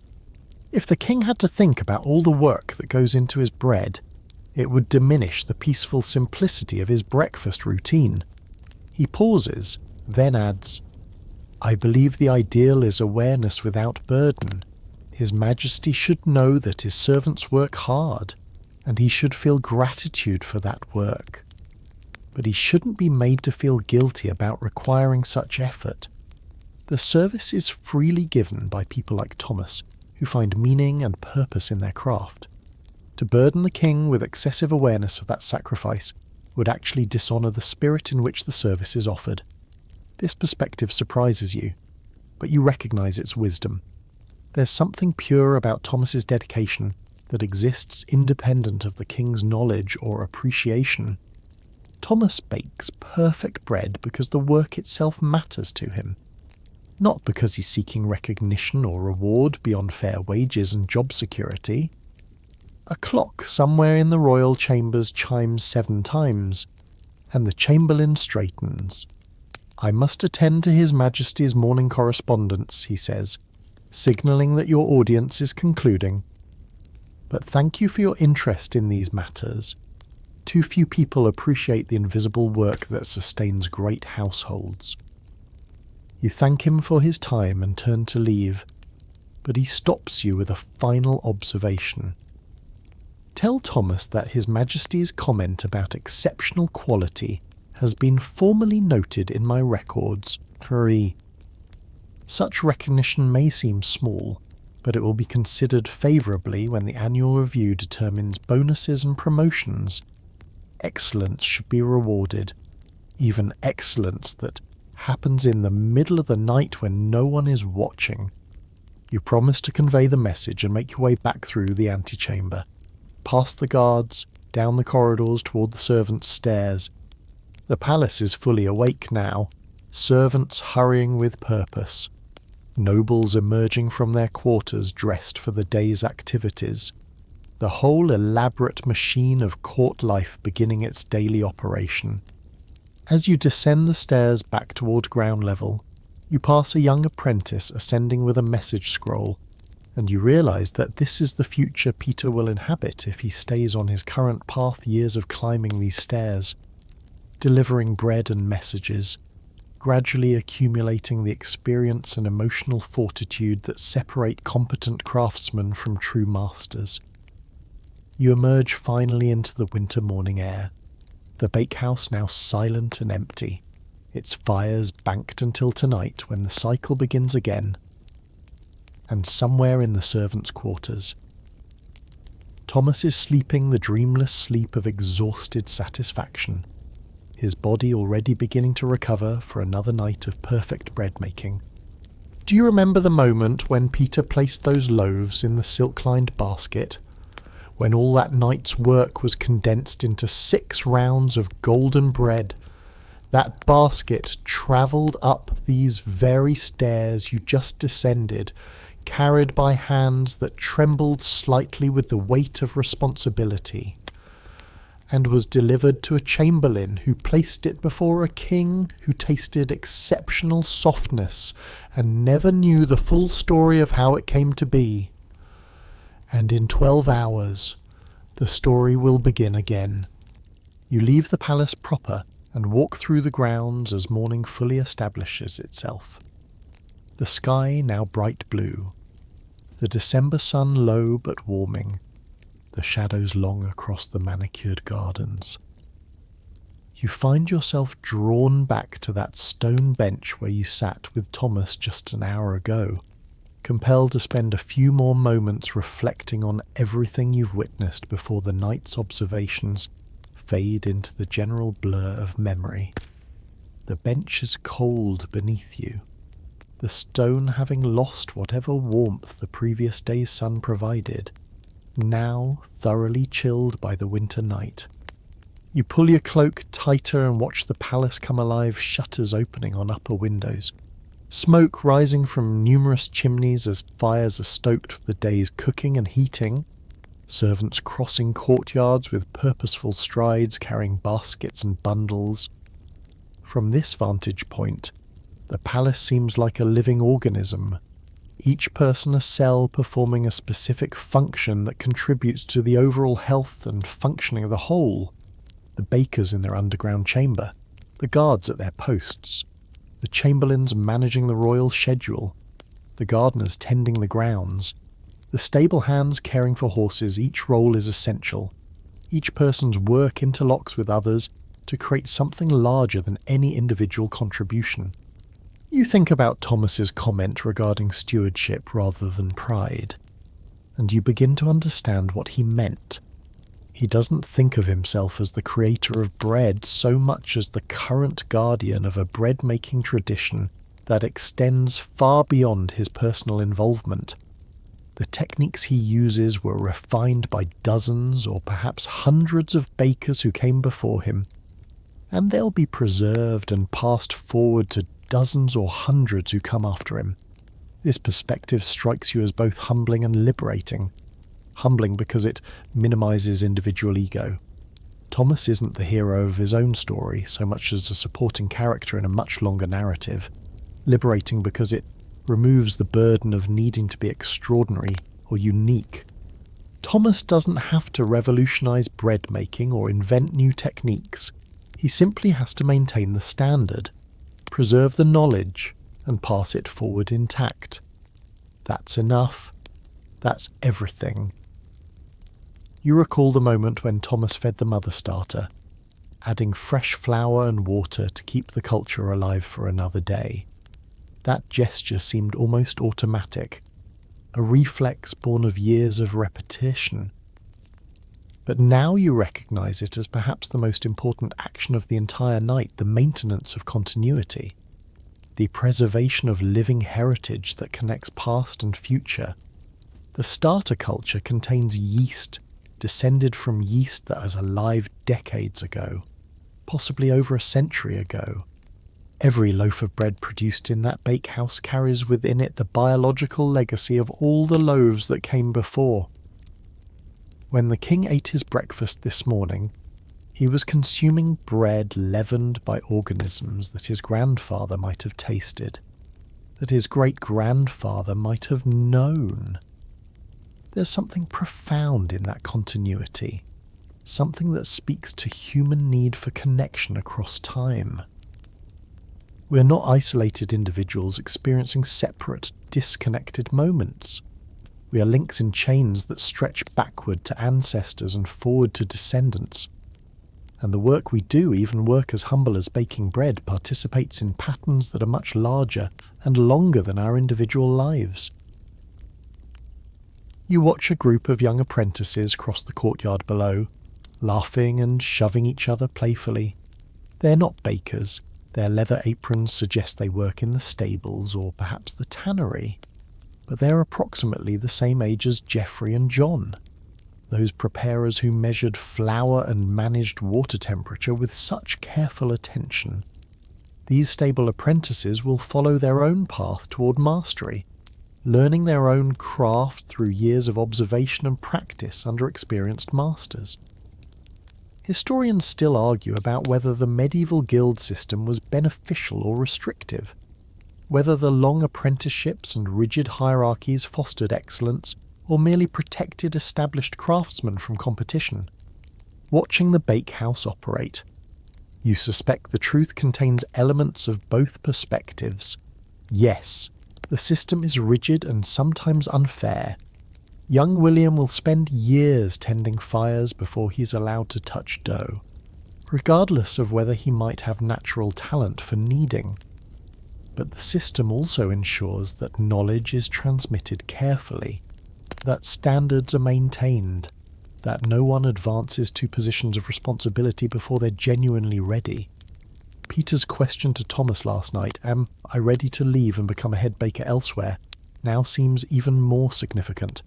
Peter was essentially asking for permission to graduate from the guild system, to take his place as a full master craftsman rather than remaining perpetually in the role of apprentice. Thomas's answer was wise.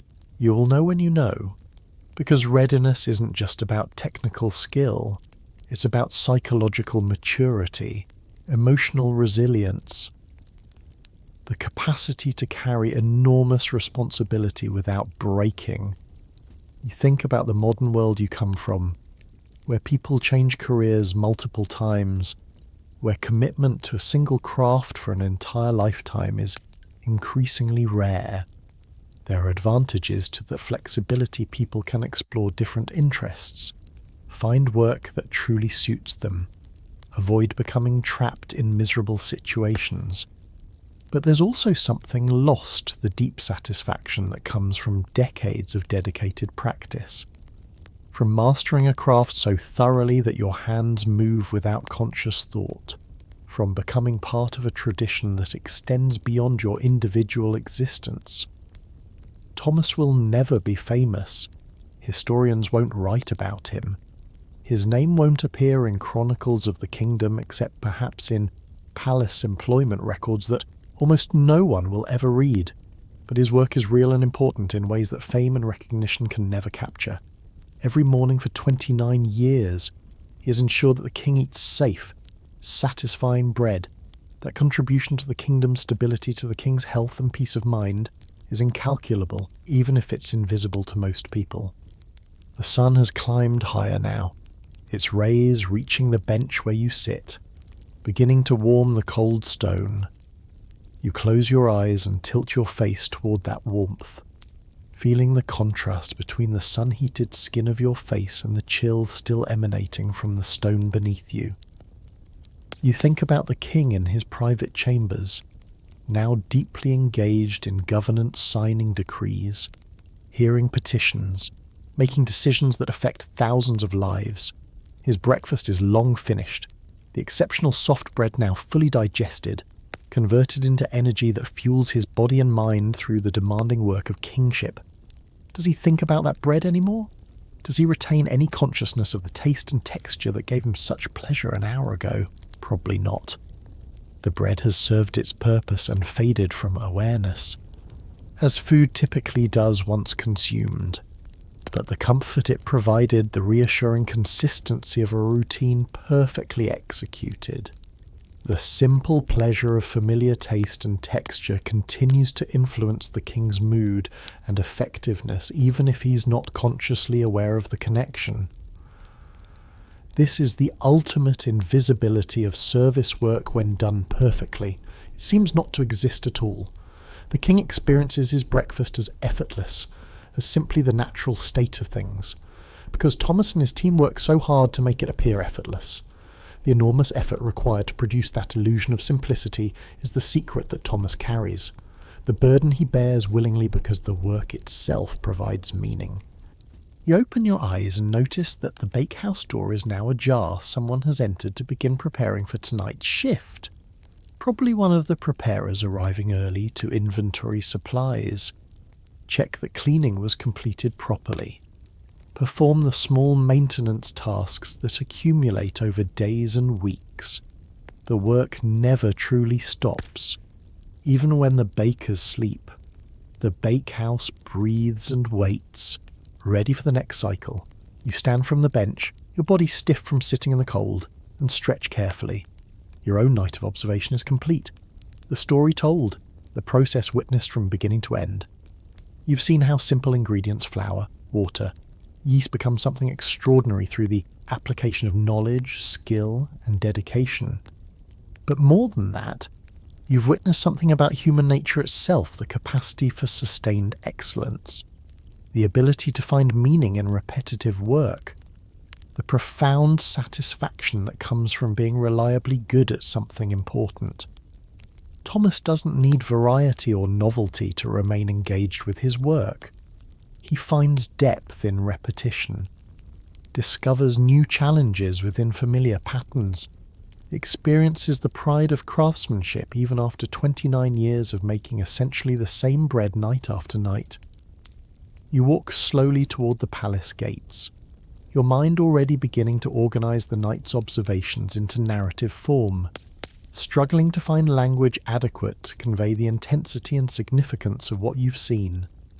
How do you explain to someone who's never witnessed it the quiet drama of watching dough rise, the tension of the final quality judgment, the relief when confirmation of success finally arrives.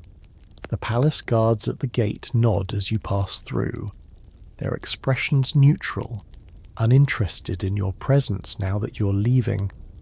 To them, you're just another visitor departing after whatever business brought you here.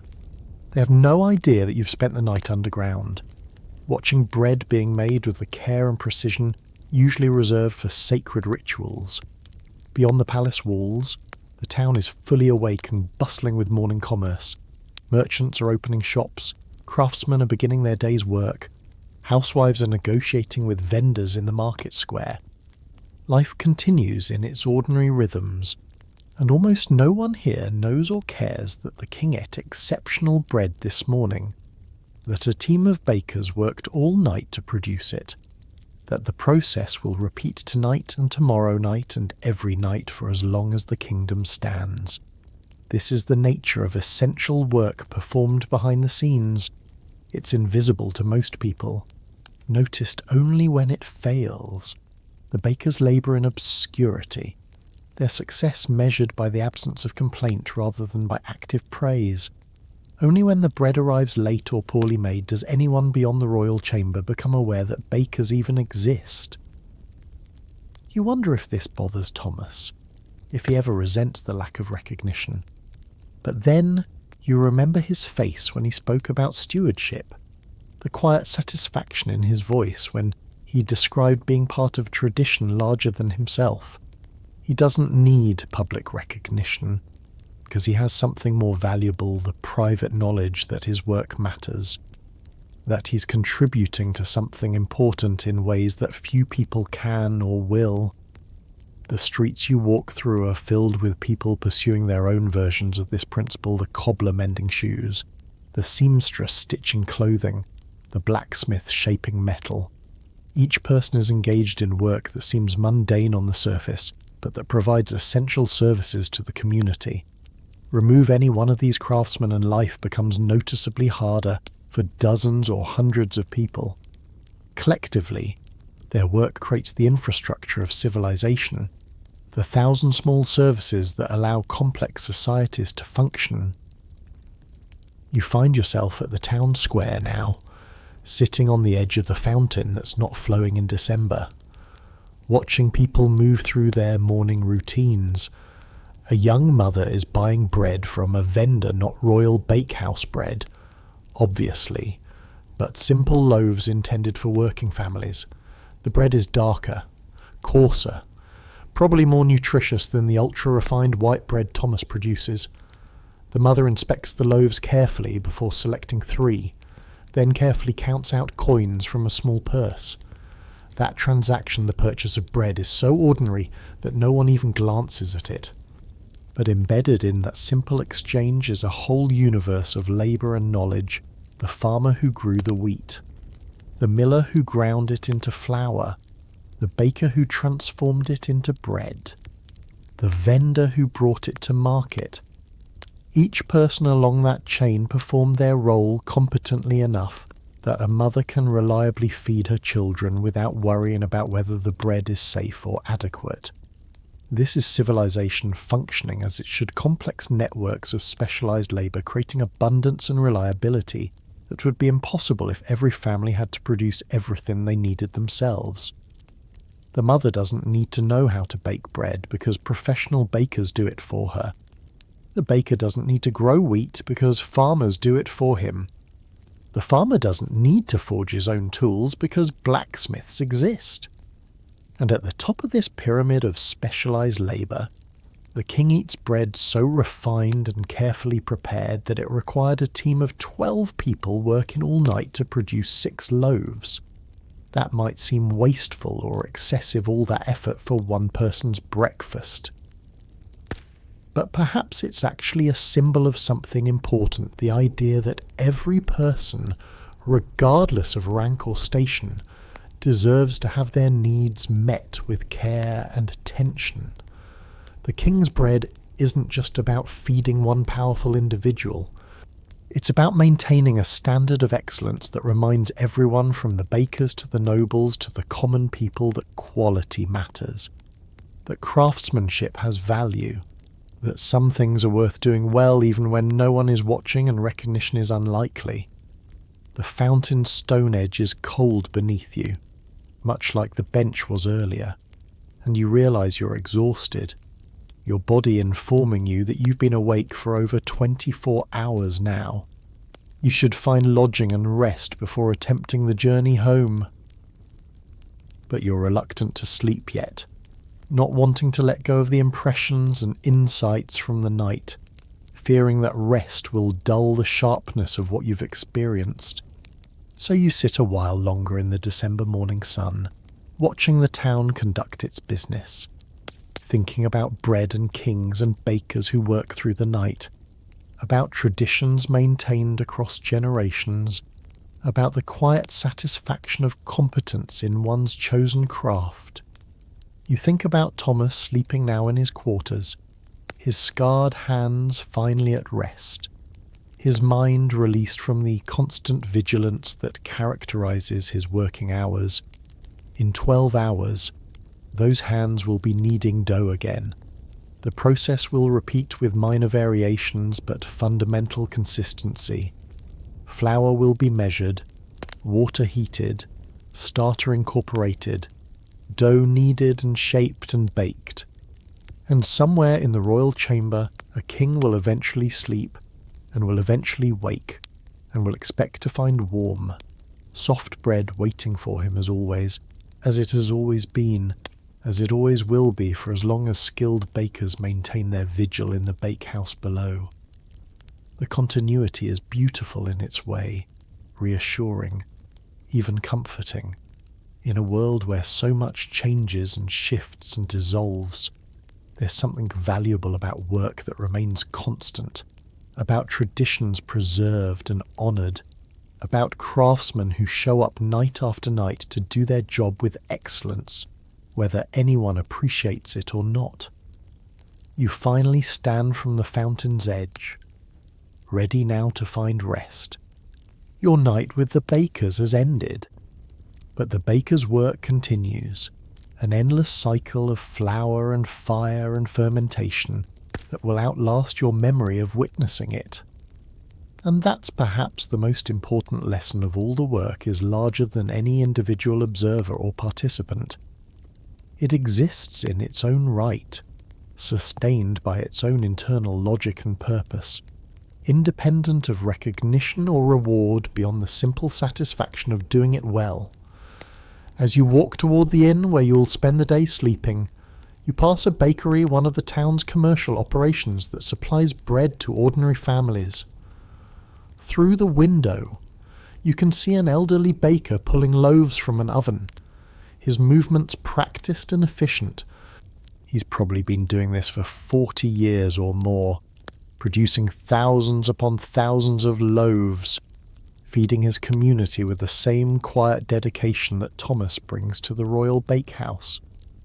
Different scales, different customers, but the same essential work transforming flour into bread, nourishment into community, simple ingredients into something that sustains life itself. And in that transformation, performed countless times by countless bakers across countless generations, lies something profound about human civilization and what it means to contribute something of value to the world. You reach the inn, secure a room, and climb the stairs to a small chamber with a narrow bed. You lie down fully clothed, too tired to properly prepare for sleep, and close your eyes. The last thing you think before unconsciousness claims you is this tonight. While you sleep deeply in this bed, Thomas and his apprentices will gather in the bakehouse once more. The fires will be lit, the flour measured, the mother starter fed and incorporated into new dough. The cycle continues, eternal and essential. Bread rising in the darkness while the kingdom sleeps, ready to greet the king's waking with warmth and softness, and the quiet assurance that some things, at least, remain constant and true. And so the night's work is remembered, documented, preserved in words that will outlast the bread itself, though both serve the same ultimate purpose, nourishment for body and spirit. sustenance for kings and commoners alike, the simple gift of care and craft offered freely to a world that often forgets to notice or appreciate what happens in the darkness before dawn. The bakers work on, as they always have, as they always will, maintaining their vigil through the long winter nights and the brief summer ones, through political upheavals and peaceful years, through personal joys and private sorrows. The bread rises regardless, reliable as sunrise, constant as the stars. A small miracle of transformation that happens every night when flour meets water, meets yeast, meets the skilled hands of those who have dedicated their lives to this ancient, essential craft. Sleep comes for you now, as it came for Thomas hours ago, as it will come for the king tonight after his day of governance concludes. And in the morning, for you and for Thomas, there will be more work, more bread, more opportunities to practice excellence in service of something larger than yourself. The story ends here, but the bread-making continues, an endless narrative that began long before your observation and will extend long after your memory fades.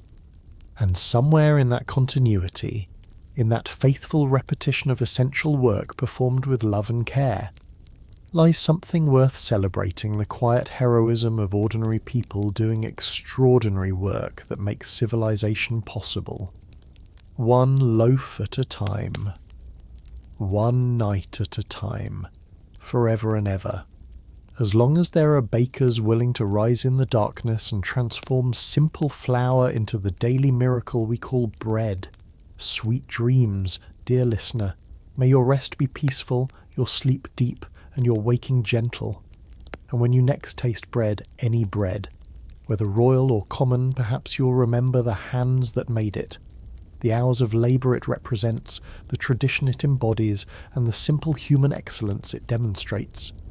That remembrance is itself a form of gratitude, a way of honouring all the invisible workers who sustain us through their crafts. The fire burns low now. The story is told. The bread is made, and the world turns toward tomorrow, as it always does, reliable and eternal as the work that feeds it. Rest well, dream sweetly, the bakers are watching over the night.